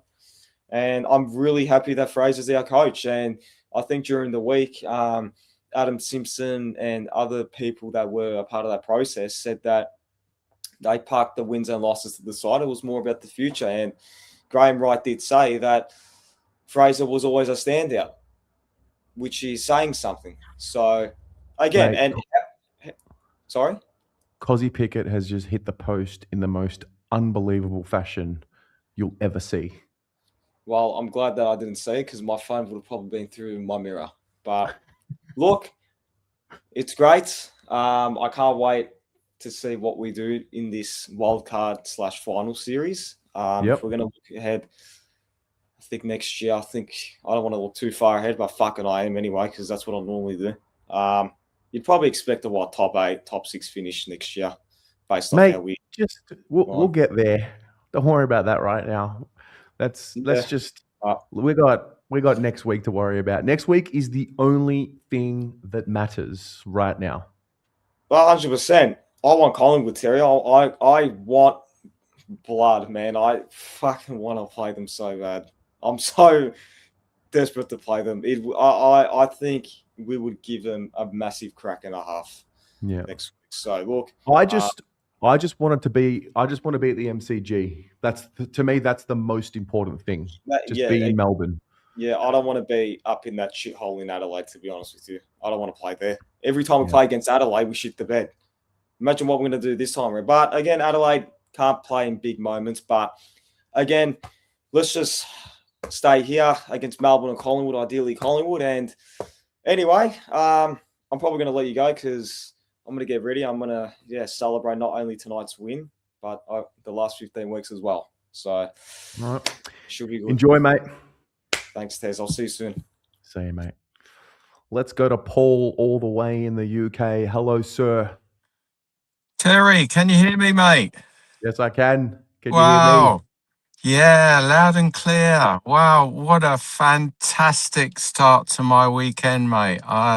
Unbelievable. It's still only 9:30 in the morning here, and I've been up since 4, and so I'm absolutely buzzing. I've got the whole day. I've just done the shopping, walking around the supermarket, showing off the colours, mate, as you have to. What a day.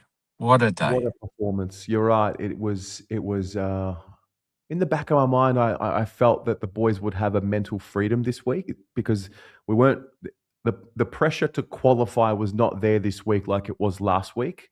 And they really played, and it felt very similar to the Brisbane game a few weeks ago. Just great opponent, took it to them, just brick by brick, moment by moment, contest by contest, and just you could see them start feeding off the energy in the crowd at certain points, and the collective started getting involved. And as soon as the collective was engaged, Paul, that place was rocking. Mate, we went, we were 4 goals down in the first few minutes, but at no stage was I worried. I mean, possibly because there was no pressure today. It was probably the first game this season where I've been completely relaxed all the way through, that there was just no stress because ultimately it didn't matter. But you just knew that we just stick to our game, and you knew we were going to come back, and they had no answer for it. I mean, to smash the 2 best teams in the competition, not just beat them, but absolutely wipe the floor with them over the last few weeks, has just been unbelievable. I mean, the last few months, Terry, the last few months has been what an incredible journey, what a ride. And whenever it finishes, and why not finish it at the final? But whenever it finishes, we've got so much to look forward to. What an exciting future this club and this young team has. There's a lot more to come. I'm absolutely buzzing, mate. Love this club. today was wonderful. And I don't want to go over old stuff that people have been on, but for me, you know, I thought Dirksen, since he's been in this team, has just been outstanding. I mean, what a pickup. The guy drives here all the way from Darwin. I mean, he must have known he was going to fit into this team once he got his chance. And I thought Billy Wilson today, outstanding. But look, they were all outstanding. But yeah, the moment of the game has got to be that Ollie Hollands tackle. I mean, wow, what a moment, eh? I wish you were there. That Oh, stadium was echoing. Terry, Oh, Terry, I was talking on our chat with Wayne, who was at the game, and I'm just, I just so wish I was there. But listen, if everything goes to plan, I will be back next year, and you know, I want to see my first win desperately. So I just have to keep coming back, mate. just got a third time lucky, eh? Yeah, absolutely, third time lucky. But yeah, look, what's the score in the other game? Artie Jones is lining up for the Dogs. It's 19 points. The Dogs are ahead. I think he's about to miss. No, Max Gawn marks the ball on the goal line, essentially. There's 16 minutes to go, and the Bulldogs Okay. are winning by 19 points. The D's have been a bit unlucky. They've hit the post a couple of times, but yeah, the way the game's playing out, it looks like the Dogs are going to do the job, but we'll So be here and that see. would be Adelaide next Saturday. Would that be right? No. So No? you would think Adelaide beat the Giants in Adelaide. And Right. if that happens, then we will play Melbourne in a wild card game next week at the MCG. Okay. And that would be what? Do we know if that would be Friday or Saturday? We don't know. We don't know. One of the Well, two.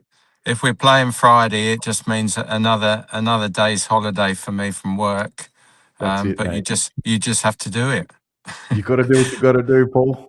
And in the words of Star Trek, if they could just beam me down to Melbourne, mate, I'll be there. I'll certainly be there in spirit.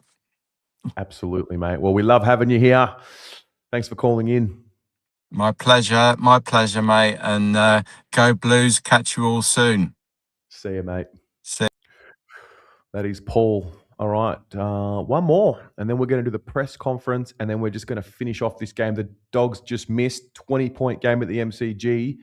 D's kicking it on the wing. We'll get there. All right. Lewis. Hey, mate.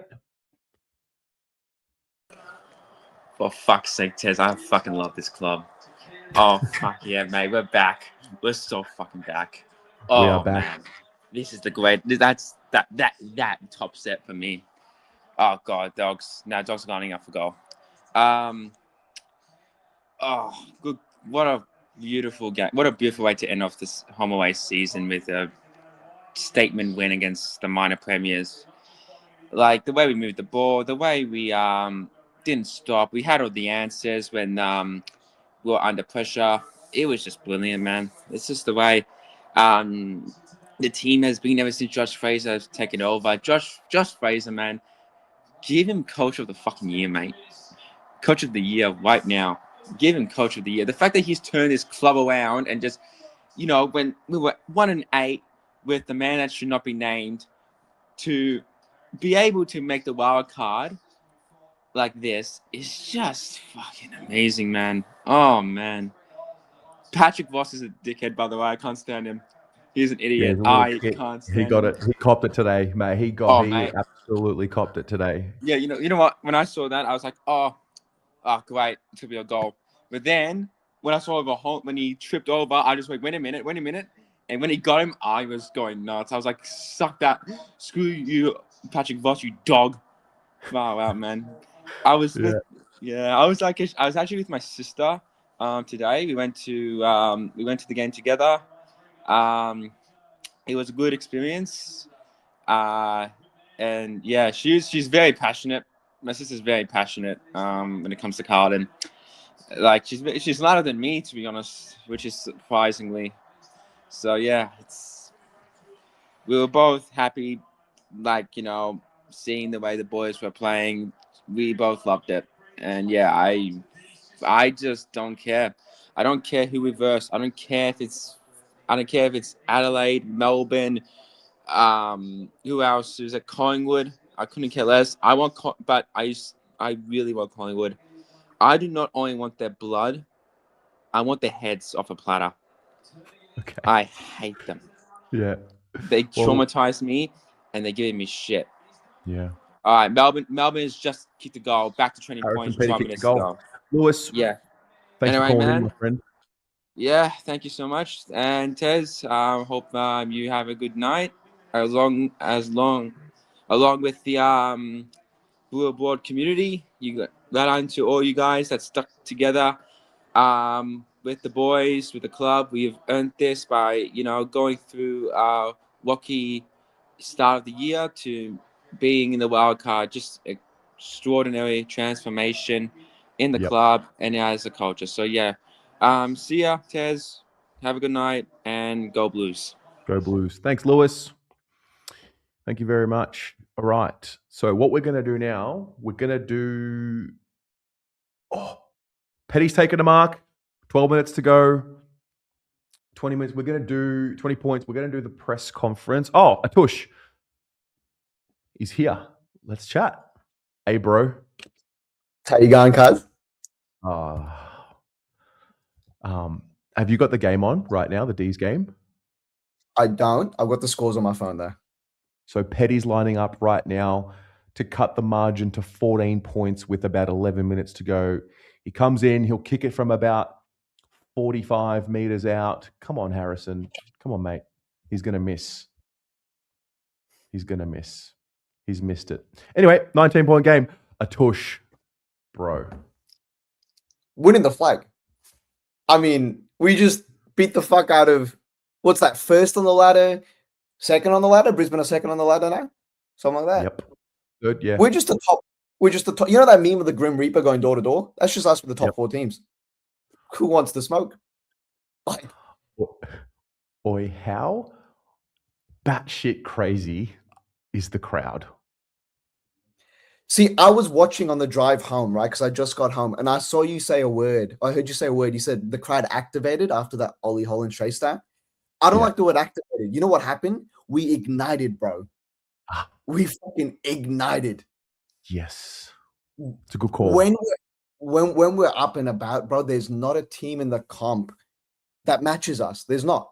And look at what happens with Freo when they come here and they play us. I know we're gonna play at the MCG, but the MCG is even bigger, bro.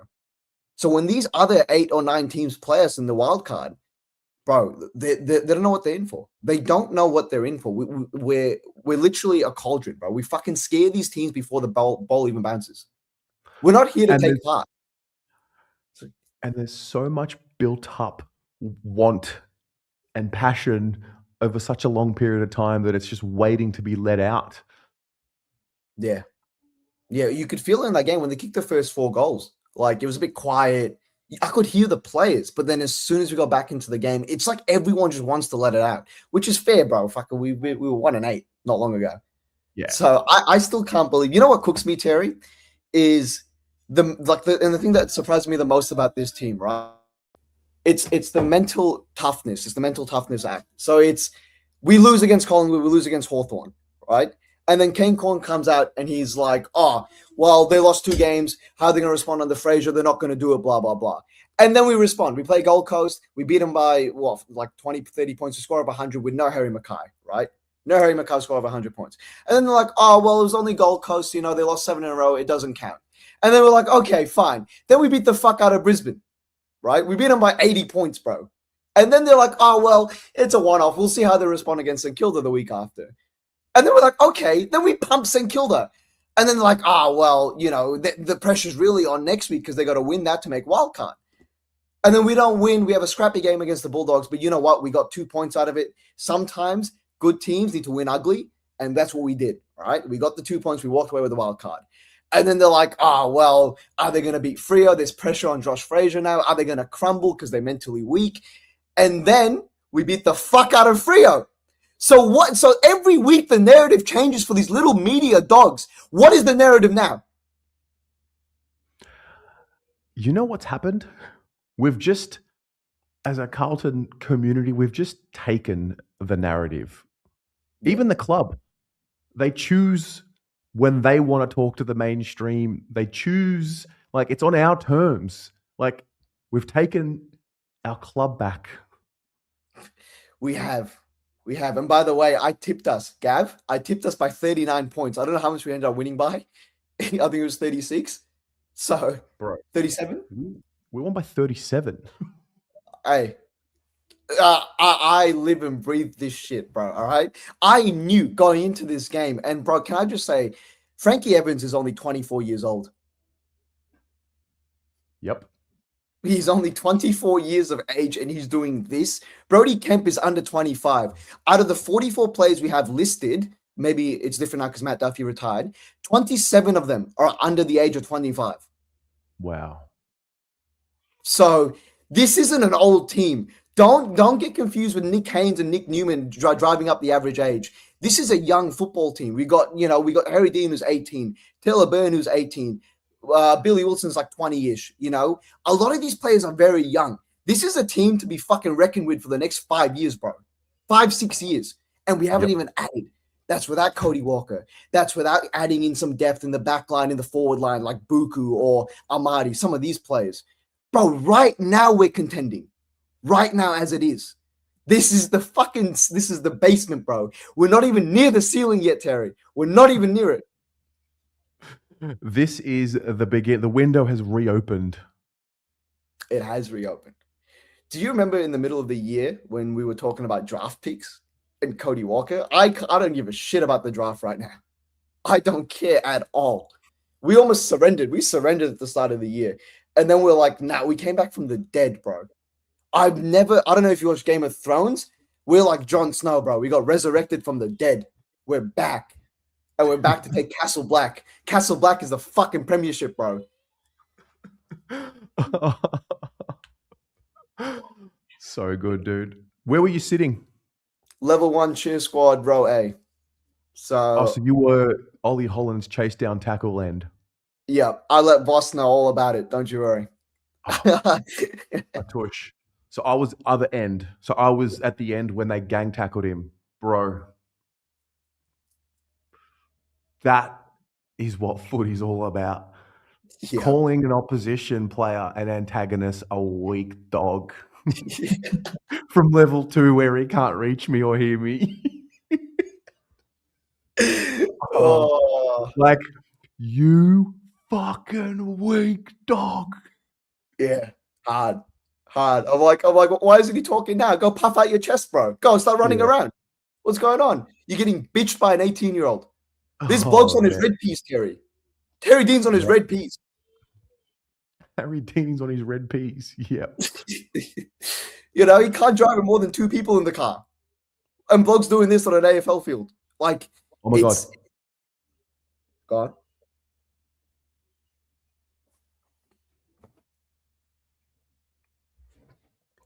13-point game, 7 minutes to go. The D's have kicked 2 in a row. Oh my God. Fuck. Tom McDonald. Can I also point out the pettiness of booing Oscar McDonald because he used to play for us? I forgot he even played for us. But at one missed point, that. I didn't see that. It was some random play on the wing. It was like in the 3rd quarter. I don't know why, but someone near me said, "Is that Oscar McDonald?" I'm like, "Yeah." And then 10 minutes later, we were all just booing him. So, I'm not. Listen, we're an intimidating force. We're unhinged. We rattle things. We rattle the fucking cages. And I'm telling you, man, we overwhelmed the Dockers like I hoped we would. Yeah. We dominated them, like you said. So, I don't know, man. Like that's top of the ladder. That's the best team in the comp. That's the benchmark, no? Are they coming back? Yeah. Sorry, I'm just like this is bizarre scenes. This is bizarre scenes. 2 years ago, we sat here on the fan cams round 24. We lost to St Kilda and we had to wait, and we were hoping that Port beat Freo, and they did, and then we made finals and got smashed the week after anyway. Our Dogs are going to kick a goal here. Oh, he's at the post. Oh my god. Okay. Bro, I actually don't care who we play. Anyone, anywhere, anytime, bro. I'll fucking go to Adelaide. I'll play the Dogs. I'll play Melbourne. I'll play bro, whoever wants it, bro. Like, I don't care. I actually don't care. So I don't even care about the result of this game. If we play in Adelaide, I will drive to Adelaide. If we play in Melbourne, I'll play in Melbourne. Like, I'll go to the game in Melbourne. Like, it makes no difference. I think people need to realize something here. Let me just bring my screen up for you. I think that people need to realize it would be a bit of a shock to be playing Adelaide. Let's just say the Dogs beat Melbourne. If Adelaide beat the Giants, we play the D's. If Adelaide beat the Giants by... never mind. Do you think Adelaide will beat the Giants? Yeah, 100%. Well, if that's the case and the Dogs win today, then we play Melbourne next week at the G. And if Melbourne win, we play Collingwood, yeah?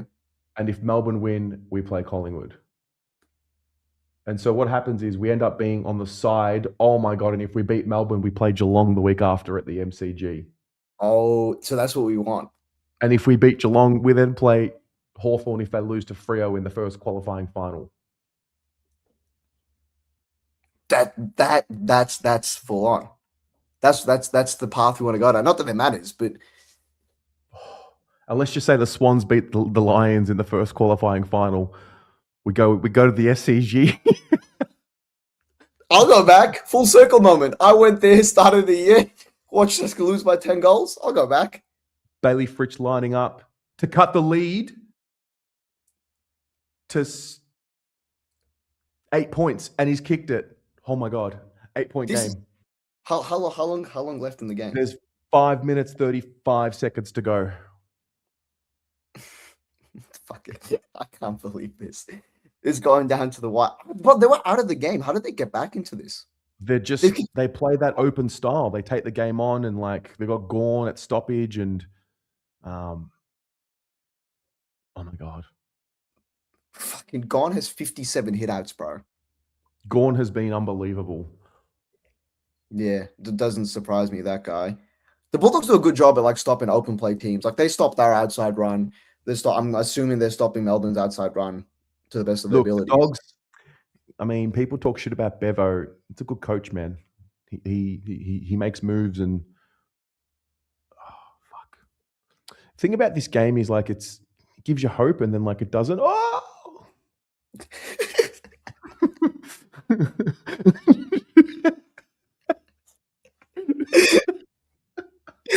Oh, I've lost my fucking marbles, bro. I'm telling you, I've lost my fucking marbles.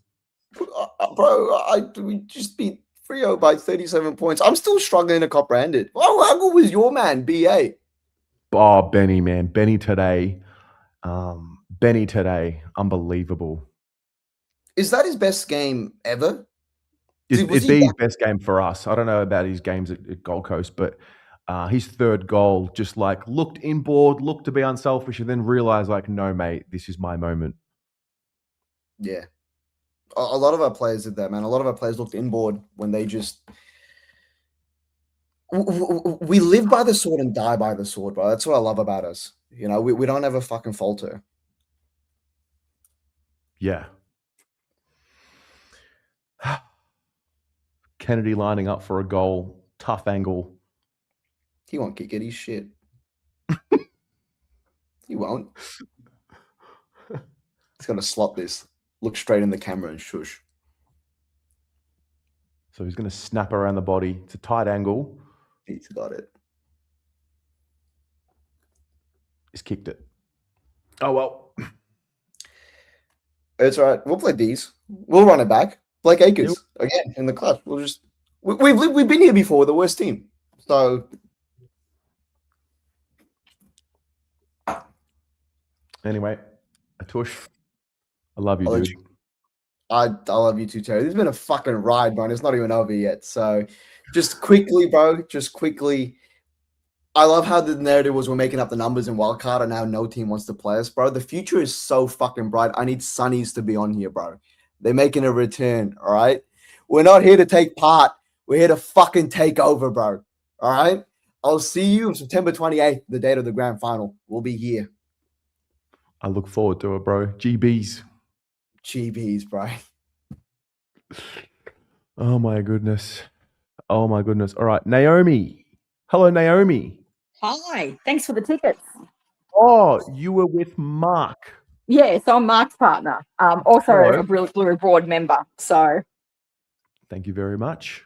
yeah. So yeah, thank you very much. We hadn't got to a game this year, so it was really nice to get to one, and yeah, great seats. And like Mark has gone to bed because he worked midnight till 9:30 this morning. Then we went to the game. We're in Ballarat. We've just gotten home. Oh my goodness. So that was your first game of the year. First game of the year, yeah. Normally we go more than that, but I've had a car accident, so I haven't sort of got to games for about 18 months. So yeah, it was great to be back seeing them live. What a special game for that to be your first game of the year. Yeah, yeah. And I'm a mad Carlton supporter, so I've supported them since I was 4 years old, and that was more than 50 years ago. So Yeah. No, unbelievable. What was the highlight of the game for you? Cripper's goal was awesome. Holland's rundown was, equally amazing. I was right where that goal square was, so I could see that quite clearly. And just watching, I know people come and go about Akers, but I love him, and I just think he's got all heart.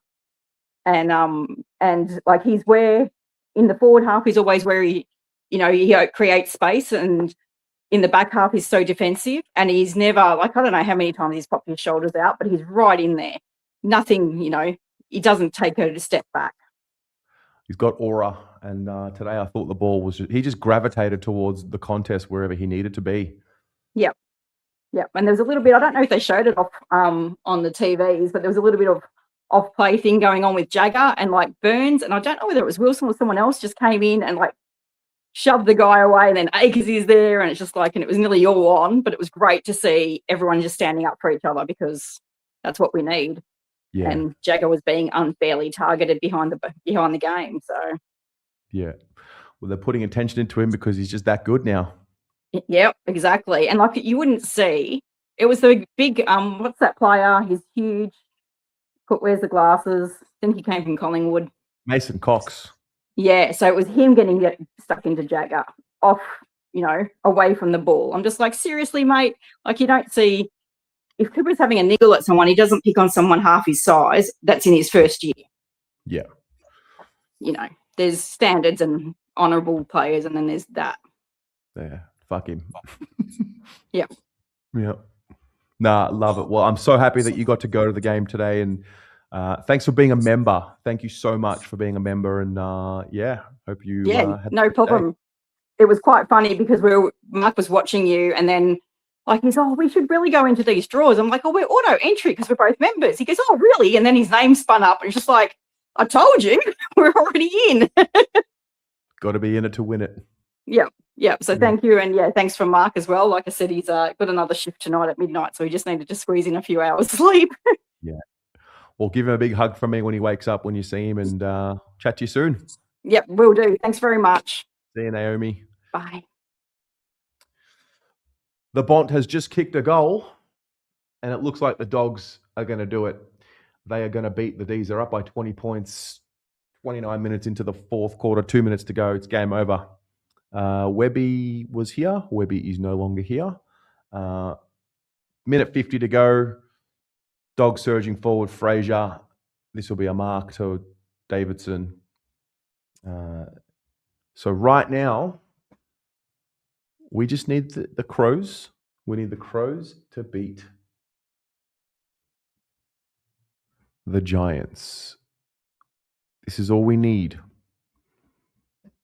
The Dogs are going to win today.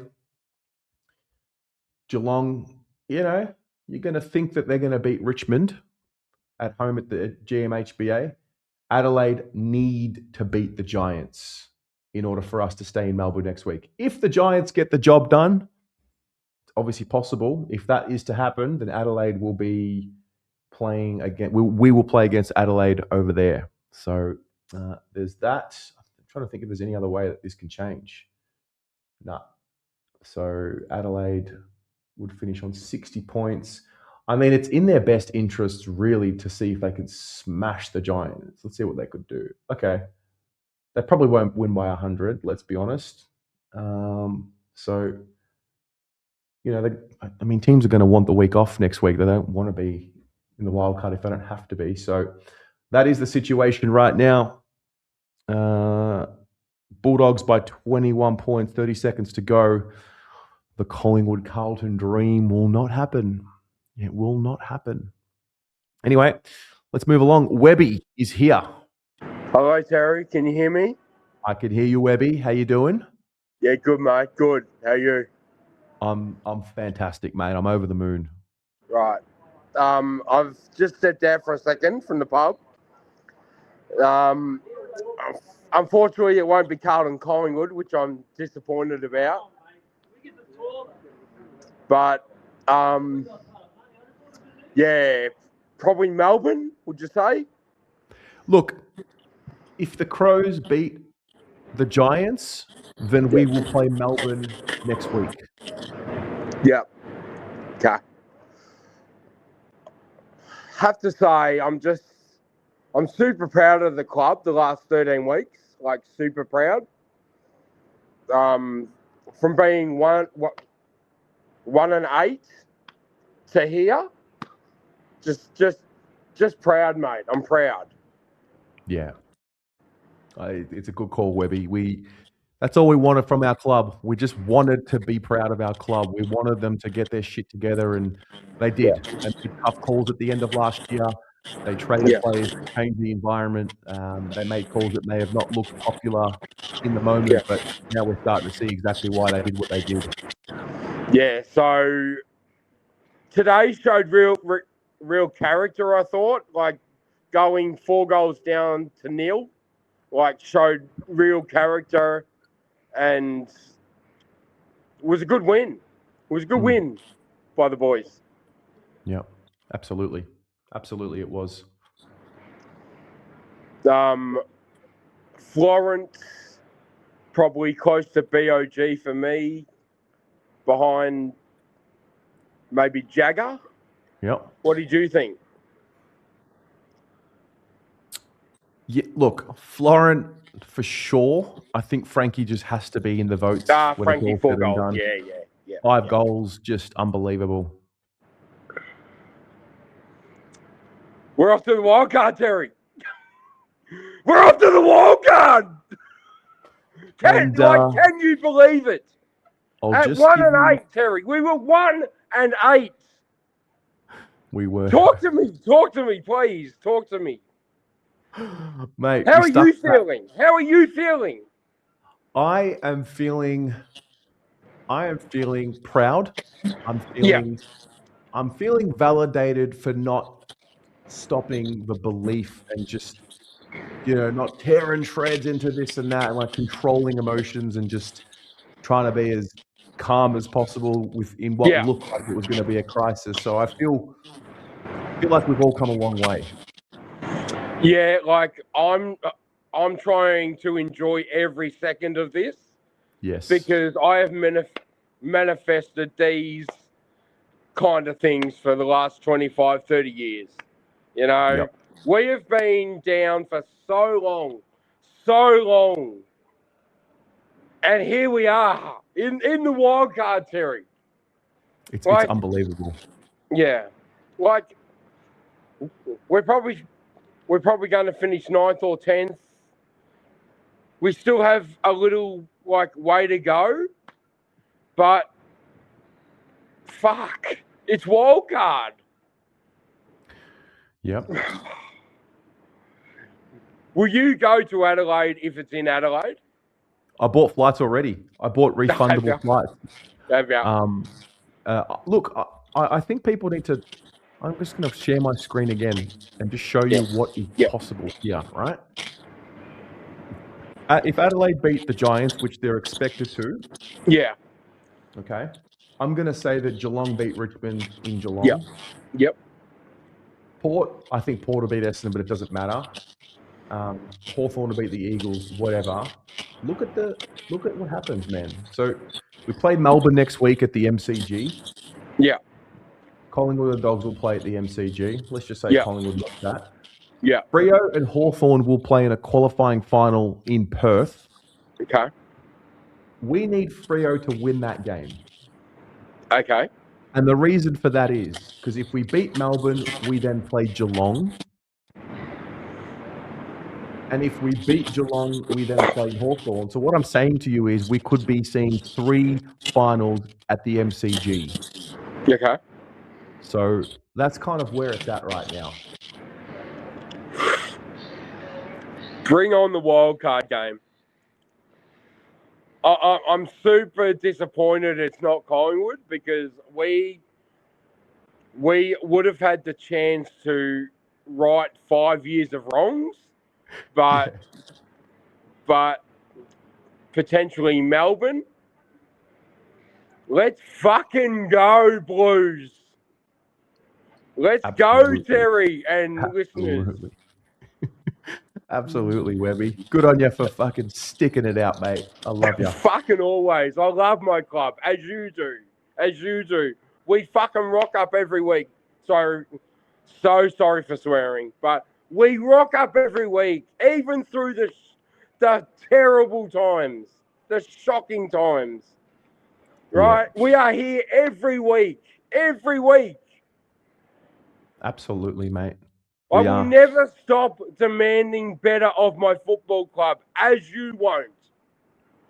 Right? That's right. We are the Carlton Football Club. Let's fucking go. Go Blues, Webby. Go Blues. I love that, man. Danny, what's up, man? Oh man, how good. Just hilarious, man. I just love it. I can't believe what I'm watching, Terry. Like, after everything that we have seen this season, I just can't see a reason as to why we can't actually make a mark in this final series, man. I can't believe it's finals, man. I can't believe we made it. Believe it. I just can't, man. Like, the way we dismantled Fremantle after they kicked the first 4 goals, and then we had that chip mark game. Like, you can go into your shells very quickly because it's kind of a dead rubber and it doesn't really matter. You can always play that narrative to the media that it doesn't matter, etc., blah, blah, blah. But they kind of played to win. And it was so evident of how we still were taking on the kicks and uncontested marks that we were taking. Again, 10 more inside 50s than them. And yes, okay, you can say that they put the Q in the rack. We made them put the Q in the rack. Because did you see that spray that Justin Longmire gave to the team at halftime? Did you see that? No, I didn't.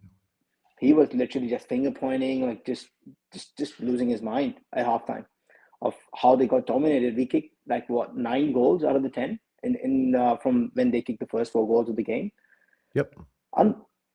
Man, it's just a role play, Terry, because we always had a good spine. Like, now we got these young kids in Billy Wilson who takes the game on. Jagger, he's so nimble and so quick on his feet, man. He's so good, Terry. I can't believe that could have been Dan Houston if he didn't make the right choice. Can you believe that?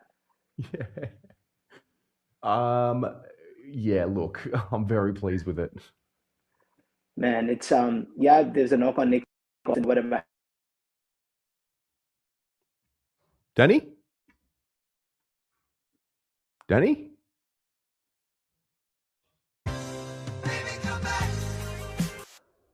Danny, where you gone, mate? where are you gone? Where are you, mate?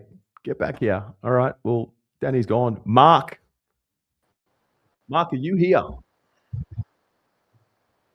No camera. Yes, camera.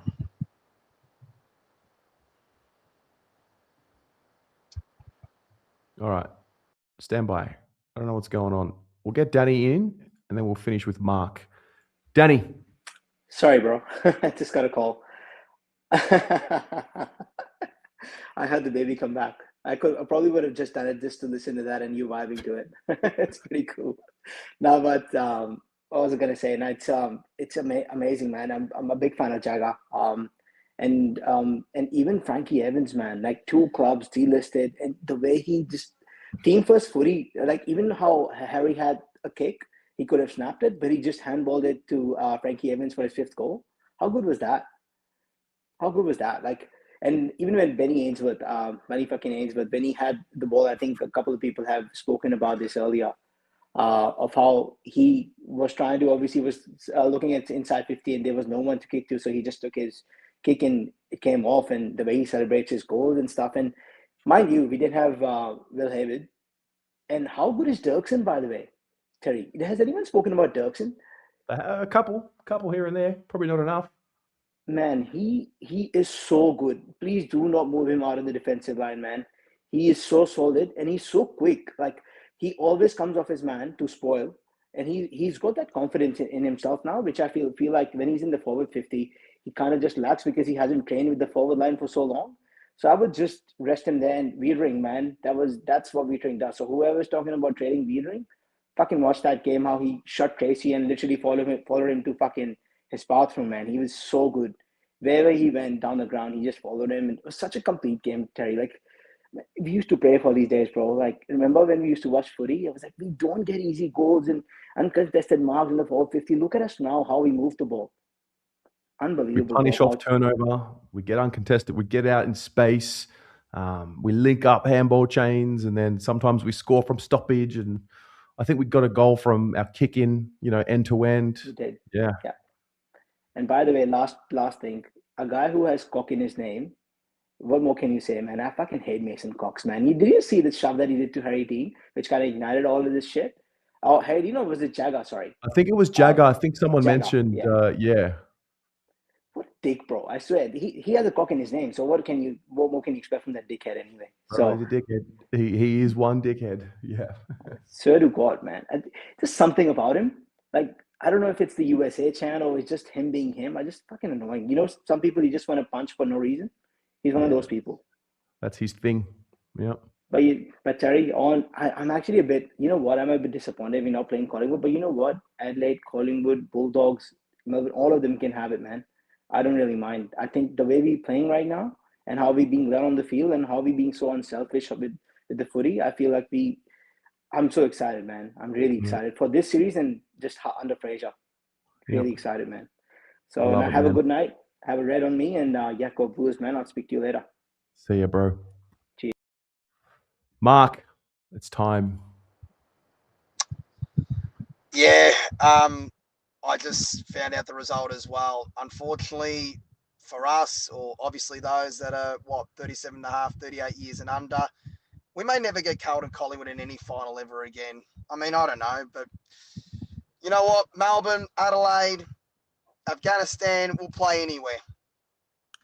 It doesn't matter, mate, because as long as Adelaide wins this game tonight, there is potentially 3 straight games at the MCG. And if Adelaide were to get the job, well, it's 2023 revisited in a wild card with Melbourne. Who, by the way, crumbled under pressure today. Well, Adelaide, you've got a job as well. Just earn your week off so you can get a home elimination final, because Melbourne are cooked. It showed. Yep. It really showed. Yeah. But then again, what ifs? What if we had at least one last week? That's it. Well, we've just added another week to our lives. Again, we'll take on whoever. Just an all-round performance, really. After the slow start, we then just piled them on, didn't we? Really good all-round team performance. I mean, isn't it fascinating how we lost to both these sides early in the year under Voss when we were just broken by 14 and 11 points, respectively. And here we are in the form that we're in. Sorry, in the form that we're in. Belted the Lions by 76, and we pretty much belt Freo from after quarter time by, 37 in the end. Yep. How good. We rested Jacob Wiedering in the 4th quarter, I'm led to believe.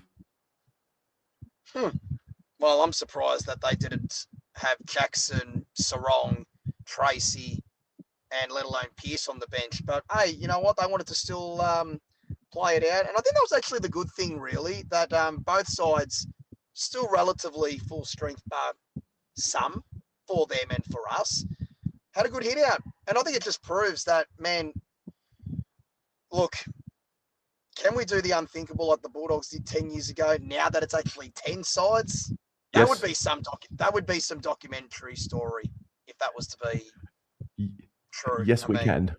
Yes, we can. Why not? Why not?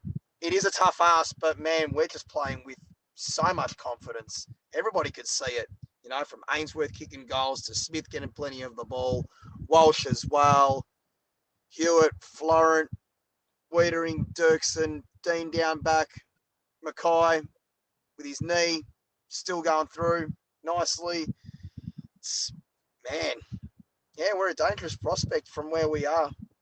And to, get Fraser's first win as a full-time coach, quote, full-time coach. Started as the interim, of course, and now we're getting that train rolling. Special time, mate. Special time. You were resurrected. You were gone. You were here. You were gone. You came back. It's good to see you back on the fan cams as well. It's good. It's been a pleasant return from a lot of people. Well, I mean, I think that Brisbane game was probably what changed it, really, and the way that we dominated them from that game for Cripper and Haynes' 250th near a month ago now. And, yeah, since then, belt Brisbane, belt St Kilda, had the most intensified draws from my birthday last week, and just running the waves by smacking Freo as well. So, yeah, as I said, and I'll say it again, Adelaide, you've literally now got a gift. You win, you can get your week off for your 6th, 5th elimination final, and hopefully we pretty much avoid them. But if for some reason they were to stumble and we have to play them, there'd be no better other way to end that Adelaide Oval streak against Adelaide in a wild card final if that was to happen. Or we could hopefully break Melbourne hearts again and they can be losing their last potential 5 games at the MCG when it comes to finals, considering that, they've had straight sets from their 21 flag to 22, 23, little dip, big rise. And I will say this, right? And if it is to be Melbourne, you can take this to the bank. We beat them. Coach of the year is Josh Fraser. Period. Yeah, I think you might be right. I think you might be right, Mark. Well, thank you as always for calling in. Bring on next week, whoever and whenever it may be, and you can smell where we're cooking. Save more. Go Blues. See you, friend. And that is Mark. Slobbo. Terry, can you tell Mark I said hi? Mark, Slobbo says hi. Oh my goodness. Wow, $80. Thank you so much. Went to my first game for the year. I believe again. You went to the right game, mate. That was a special day. Thank you so much for that. Okay. Press conference? Yeah? We'll do the audio. What I'll do is we'll do the press conference and then we'll do the giveaway. That's what we'll do. Oh, I've got some footage of the boys in the rooms. All right. So what I'll do is I will put up, thank you very much, Blackarat. Blackarat just became a member. For those who are OGs here on the channel, Blackarat is a very early name. And Caitlin, thank you very much for joining up. I'm going to put a QR code on screen if you'd like to join up as a Blue Abroad member while we listen to the Fraser press conference. So stand by.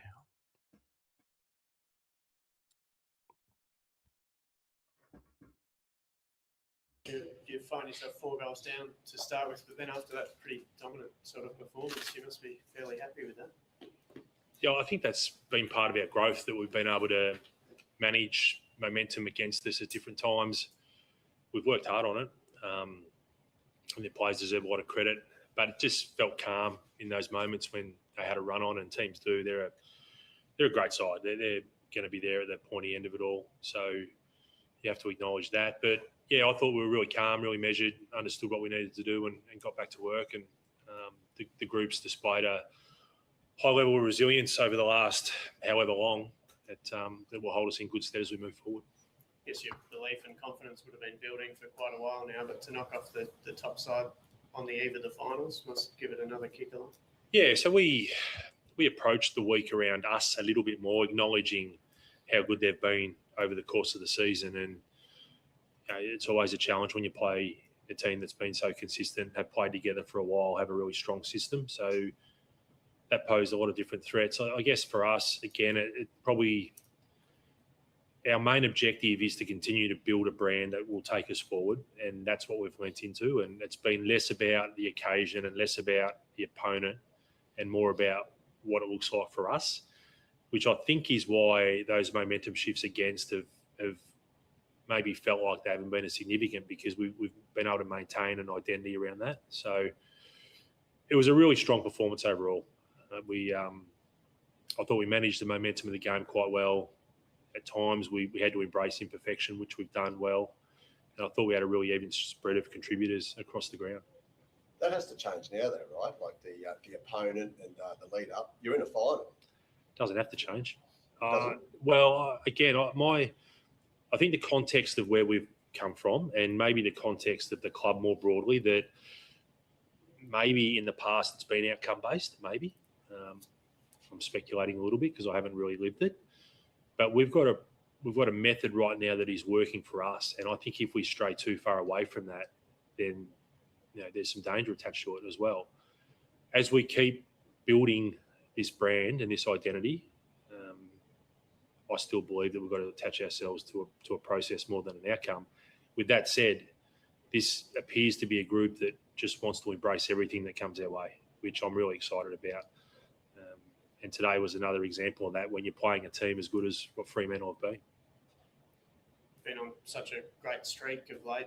Do you feel like you can carry that into the finals and actually do some pretty serious damage, despite coming from 9th, which is unprecedented to come from that far back? Well, the momentum, if you want to call it that, or the streak, or whatever term you want to use, it's not built off emotion. It's built off method, and it's built off, again, a process around what it looks like for us Monday to Friday. Our players turn up Monday so eager to get better and find out how that looks. And our coaching group's doing an amazing job at facilitating that, whether it be stoppage, offense or defense. Our coaches are doing a great job at identifying parts of the game where we can keep growing. For me, that is the most pleasing thing. Absolutely enjoying winning games of football. Nothing's guaranteed in a week's time, other than we can control what Monday or Tuesday look like around how we turn up and get to work. So there's a lot of method attached to the results over the past 13 or 14 weeks. The prospect of potentially playing Collingwood in a final, what does that do for you? Nothing more if we were playing the Bulldogs or Melbourne, with the acknowledgement that they've been a great club for a long period of time, and I've experienced what it's like in that environment. I think our boys, again, on the theme of embracing everything, will welcome the challenge to play anyone. Did you get through unscathed today? We did, yeah. We got through unscathed. Late in the game, we had the luxury of sitting a few players for an extended period of time. Our boys are in reasonably good health. Get a couple back next week, Hayward, Haynes, maybe? Yeah, hopefully, yeah. So clearly some work in front of those guys before selection, but Haynes and Hayward are tracking the right way. You spoke to the spread of contributors, which there was a fair few, but is there any in particular that you want to shout out? And Mark Pitney, in his 100th game, I thought he was a strong contributor today as well. Yeah, absolutely. He was outstanding, and he's been such a strong contributor for us over the course of the season. He great competitor. Boys love playing with him. He's quite reliable and durable. He great character around the group. So 100 games for Pitto is worth acknowledging, and we did that pre-game, and the boys were quite excited to be part of that milestone for him. Other parts of the game I love, so Taylor Byrne, as an example, not huge possessions, particularly in the first half, but he had some really important moments for us. Ollie Hollands comes into the team, has an amazing rundown tackle in the goal square. We're just getting moments where players are standing up, and the spread of contributors has been so pleasing in that regard. But it's not always through weight of possession; it's through actions and deeds, and that's that part of our identity is growing. Do you give you guys any time to sort of reflect on this turnaround from 1-8 to now playing finals, or does it all come on you too quick? Still a job in front of us. Yeah. I mean, I again can't speak to the players and necessarily what they think about and reflect on too much away from the club. But again, we embrace everything in terms of what's upcoming. But we'll keep learning the lessons from how we've got here. I think that's important because we've continued to evolve and grow our style. But I don't think anyone's really had a complete stop and reflection piece on how we've got to this point. It's about, well, what's next and how do we attack that? You talked about resting players. Like Wiedering was one of those. Why specifically him? Was it because he sort of had a bit of an on and off run like play? Yeah, communication with our high performance staff around. Look, we've got this little window to maybe look after a couple. He wasn't the only one. There was no more than that. He's had an indifferent year in terms of being available, but we just took the opportunity to maybe give him a little bit more of a rest and a manage late. Yeah. Frankie Evans, 5 goals. Yeah. So he's had another pearler. He's in terms of loving players to coach, he's one of those guys because he, again, so reliable.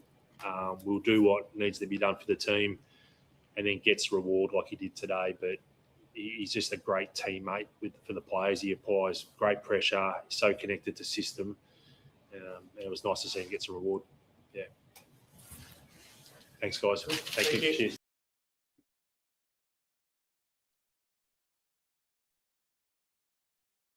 Wow.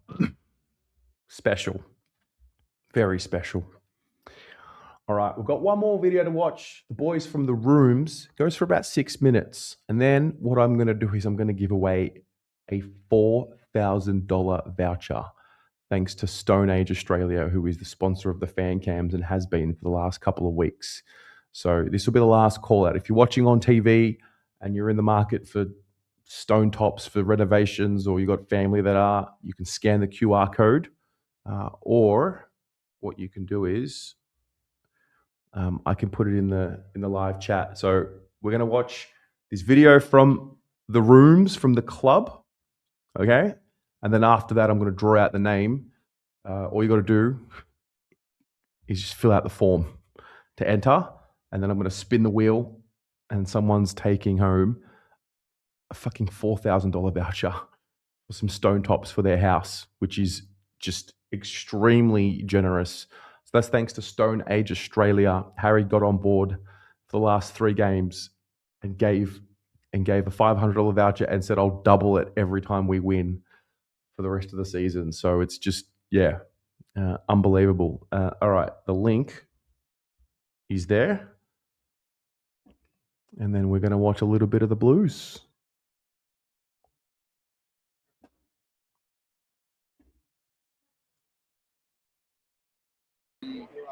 Yeah, it's probably the funnest I've had playing footy in terms of just like the crowd buy-in, like just seeing your teammates do well. It's just, it was really fun. Run us through that crowd noise, mate. It was unbelievable out there. Mate, it was so good. Like I've never, when Ollie did that chase down tackle on Voss, I've you just see like the whole crowd like stand up, just like cheering. I've never seen anything like it. It was unbelievable. And so just on that, I think like our supporters have really been with us all year. I know it was tough to start the year, but the way they've rallied around us, rode this momentum with us, it's been so fun to play in front of us. How ready is this playing group for next week, and how excited are they for what's to come? Yeah, really ready. I think when you start 1-8, you probably think that, rightly so, that you're not going to play in these sort of games and finals like footy. So when you've done so much work to change that around and get the opportunity, I think we're in such a great position to be able to challenge come wildcard and finals. Frankie's 5 goals, a quick word. Crazy, yeah, mate, not bad. He's a gunner. I mean, I love playing with him. He's an absolute pro, and yeah, I'm pumped for him. He's such a good player. Thanks, Happy. Beautiful. Billy, run us through that. How good? So good. It's a great win. It's a great win for the boys, and the crowd brought the energy tonight. It was great. It's the first thing that everyone has mentioned post-game. Run us through the noise out there. Yeah, what was that? Run us through the noise out there. Yeah, mate, it was that loud. Like every big tackle, every goal, it was good to be a part of. Your year, mate. Obviously, there's still a bit to go, but playing in front of those games in those crowds. You've waited for this for a while. Yeah, I mean, the crowd gives you confidence. The boys have been giving me confidence, so it's been good 12 weeks to be a part of. Have you heard a Marvel Stadium louder than Ollie Hollands' chase down tackle? Nah, I was bloody loud. I wish we could have finals here, to be honest. It echoes. It's so loud. And the young boys who are preparing for their first final next week, it must be so exciting to be part of that group. Yeah, that's what you play footy for, so it's great to be a part of. I'm sure all the young boys are going to embrace it really well, so yeah, look forward to next week. We've got Jagger and Deanie here. Jagger, first of all, must be so excited for what's to come next week. Yeah, it's very exciting, mate. Hearing the Blues fans up and about, it's pretty remarkable. It felt like 100,000 there, not 40, but yeah, it was great, mate. It was great. Deanie, you've been part of those crowds before, but what is it like to play in front of them and having that noise follow you everywhere you go? Yeah, it gives you a lot of goosebumps. It's that crazy. I think after Jagger's goal as well, I was seeing their hands on my head and I was like, wow. And just looking at the crowd, I was that fizzed up. How excited are you for next week? Oh, I'm that excited. I can't tell you. I'm that excited. James, what was the message, I guess, pre-game? Obviously, a bit to play for still. Obviously, have that top 10 spot locked in, but what was the message pre-game? Yeah, it was all around just not taking this as just a resting game. We wanted to go at them, and they're the best team in the comp, and we respected them a lot. So we wanted to show what we can do and get ready for some finals footy, which is really exciting. Brings a smile to our face. We could tell. And to mark the occasion for Fraser as well with a win, given the week that was, must have been pretty cool. Yeah, what about like pre-game? Tuesday, get around him. They love him. So we love Fraser, and I think he loves coaching us. It's great. Can we get one last up the baggers from you, please? Up the baggers. I need more. Peter, it must be great to mark game 100 with a win.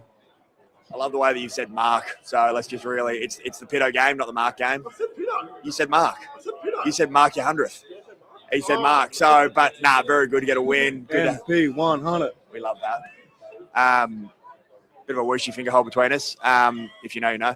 But pretty stoked to just get the win, get the 100th game. That was the aim for this year, was to get that, and really to set that many Pittos. I think it's a good omen. We play well when there's Pittos in the crowd, and I think that's just a new norm. The crowd was well and truly up and about. How much do you have to thank the Pitto Pit for that? I think it was all the Pitto Pit. I came out, saw the heads waving, and just thought, geez, I've got to have a good game today. I tried to get you guys a goal. I'm sorry. I did go stand in the goal square for the last 5 minutes of the game, even though I was meant to ruck, but I tried. Just finally, how excited is this playing group for whatever's to come next week? Obviously, still a bit to play out.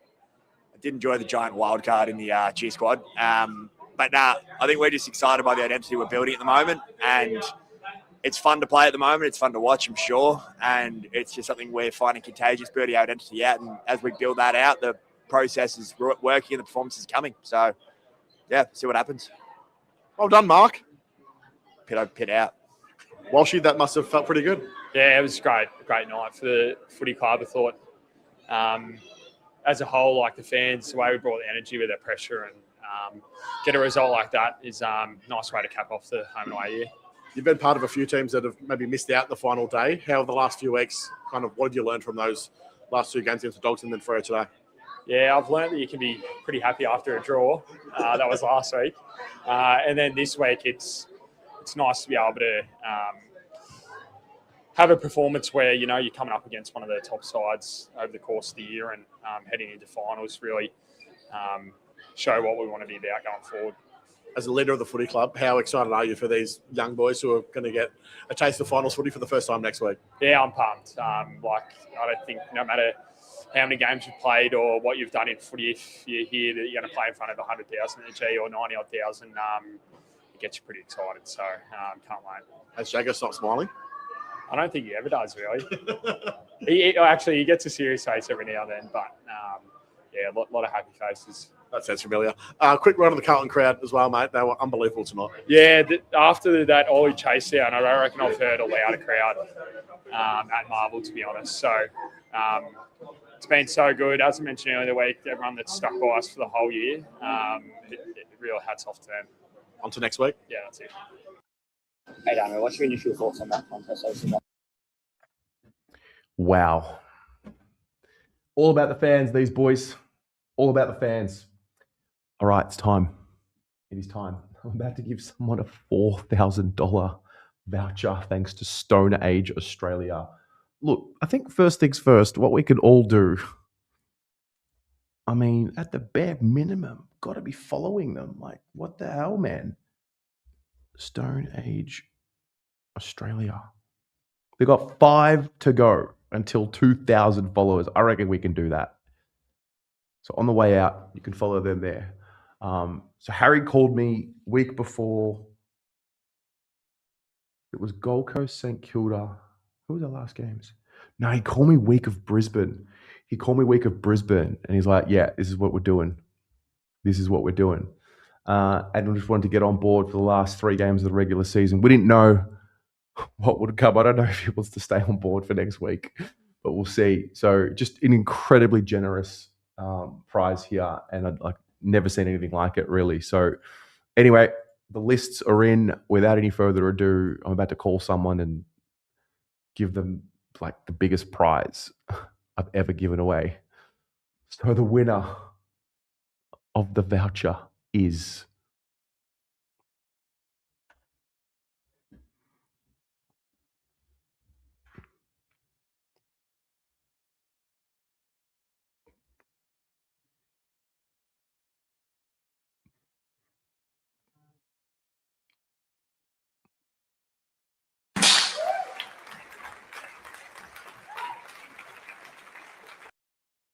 well, Andrew, are you in the chat?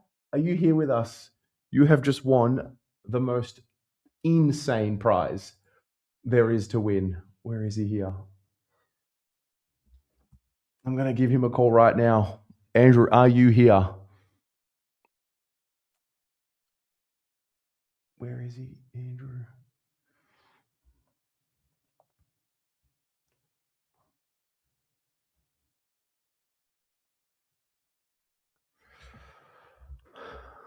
Unbelievable.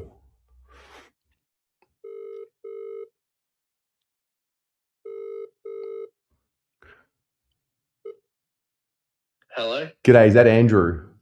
Yeah, who's this, sorry? Mate, it's Tez from Blue Abroad. Oh, hey, how you going? I'm good. How are you? Yeah, good, man. What are you up to? I was genuinely just watching highlights from the game on the app. Amazing, mate. Amazing. I'm live on the fan cams, by the way, just to let you know.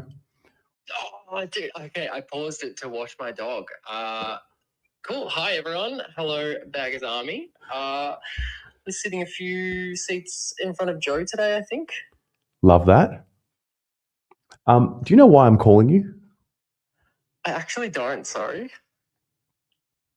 Mate, you've won a $4,000 voucher at Stone Age Australia.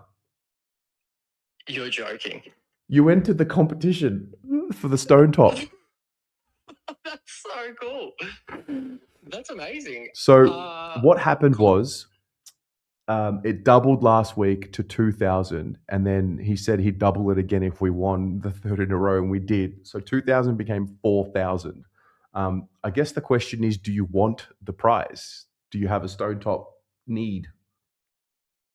I mean, we want to do some work in our kitchen. Okay.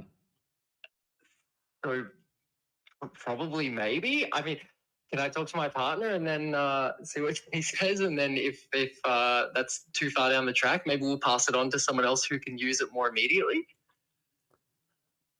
Yes, you can do that. And yes, you can do that. Obviously, have the conversation when you can. And I mean, we've got the BA show on Monday night. So if it's not for you, then yeah, please do let me know. Yeah, cool. Yeah, we'll do. Would love to see it go to someone else if we can't use it. So Yeah. for sure. Well, mate, like it's the biggest prize I've ever given away, obviously. But yeah, a $4,000 voucher. And yeah, congratulations and thanks for your support of the channel. Yeah, it's crazy. I actually don't even know what to say. But yeah, thanks for all the stuff that you do and for all the, I suppose, for the way you rally the community and stuff. It's been pretty amazing through a difficult year and now reaping some rewards on the tail end. It was all worth it in the end, wasn't it? It's a long way from when we were sitting listening to you talk to a psychologist. Oh, the man got a shrink on a Monday night for the fans. It's really ridiculous. Yeah, it's been a long journey. Yeah, but I'm just glad we're here now, mate. That's all that matters. Absolutely. Yeah. Well, congratulations. Please get back to me. This is my number. Just reach out at any time. Have a chat. have a chat. And if it's not for you and you want to pass it on to somebody else, I can spin the wheel again on Monday night. But yeah, otherwise, thank you and go Blues. Awesome. Thanks, mate. Go Blues. Well, man didn't realize he just won a $4,000 voucher. That's unreal. Yeah, the psychologist. Man, I was running out of ideas. Like on Monday night, you get to the show like, fucking hell, like, what are we going to say now? Like, what could you say? We were looking for answers anywhere we could find them.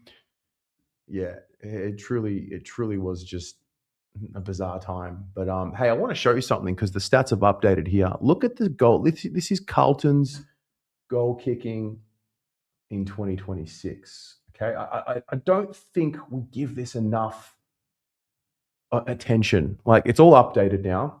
So for the first time since 2001, there's 6 players that have kicked over 20 goals. Look at the even spread. Let me just take you back 12 months ago. Look at this, man. 3 players over 20 goals, 1 player over 30. You could argue on paper it was a better list with more stars.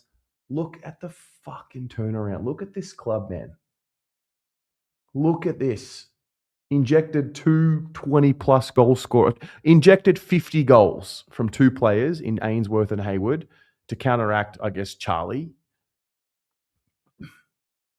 Francis Evans has kicked 22 goals for the season. Taylor Burton, his first season, 15. Cripps, Hewitt in double digits. So is Pitto. You just know Matt Carroll would have been in double digits if he didn't do his knee. And then like Brody Kemp, career year, 36 goals for the year. McGovern, a guy that was delisted at the end of last year, has kicked 34. They've just done a really good job. Harry's kicked his 32.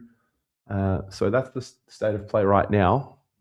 The other state of play, which we should be watching, is just want to play it out for you one more time. Okay? Just want to play it out for you one more time. Let me zoom out. So, the Dogs have beaten, I might refresh this because it should have the Dogs already beating. Yeah, Dogs have beaten Melbourne. We think Geelong will beat Richmond. We think Adelaide will beat the Giants. Hawthorn would need to win by like 100 points over West Coast to finish 3rd. So there's a little bit going on there. It could still happen. And so if Adelaide beats the Giants in Adelaide, this will be the top 10. And next week will look like this. Carlton Melbourne at the MCG, I believe it'll be Saturday night. Dogs Collingwood, I think this is Friday night. I don't know. And the reality is the winner of this, our wildcard game, if it's Melbourne, will play against Geelong. If Fremantle beat Hawthorn in Perth, then there's a pathway to play 3 games at the MCG in a row. And let's just say, the Dogs are hot. Collingwood at the G, I don't know, anything can happen there. The Dogs are really hot. I don't know. Adelaide, Collingwood could win that. Brisbane, oh my God, Collingwood could even win that. Dear oh man, could be Collingwood, Carlton. Anyway, just trust in the timing of life as it happens. The game against Collingwood will come. I don't know when, but it'll come. Anyway, that is that. Thank you very much for tuning in. That is the final fan cams of 2026 for the regular season. We now enter into finals fan cams. Stone Age Australia, thank you so much for getting on board and sponsoring the fan cams for the last couple of years, last couple of weeks. Guys, on your way out, hit Instagram here, Stone Age Australia. Go and give them a follow. I'll speak to Harry and see what he wants to do for the finals, see if he wants to stay on board. But yeah, it's been great. It's been great. I am just so happy that we're here. We rode it from the bottom of the pit to where we are now, and there's still more to go. So don't think it's all over. Still more to go. Got to live in the now because, like we said in 2023, 2024, we just thought we'd play finals and this would be the window. You know, nothing's guaranteed. So when your moment comes, take it. These guys may never play in a final again. You never know. You never know when you've played in your last final. So bring on the wild card next week. I will see you for the review. I'll do it in the morning. I'll sleep. I'll have dinner. I'm starving. Do the review in the morning, and I'll give you some more updates as we go along. Otherwise, take care. Go Blues.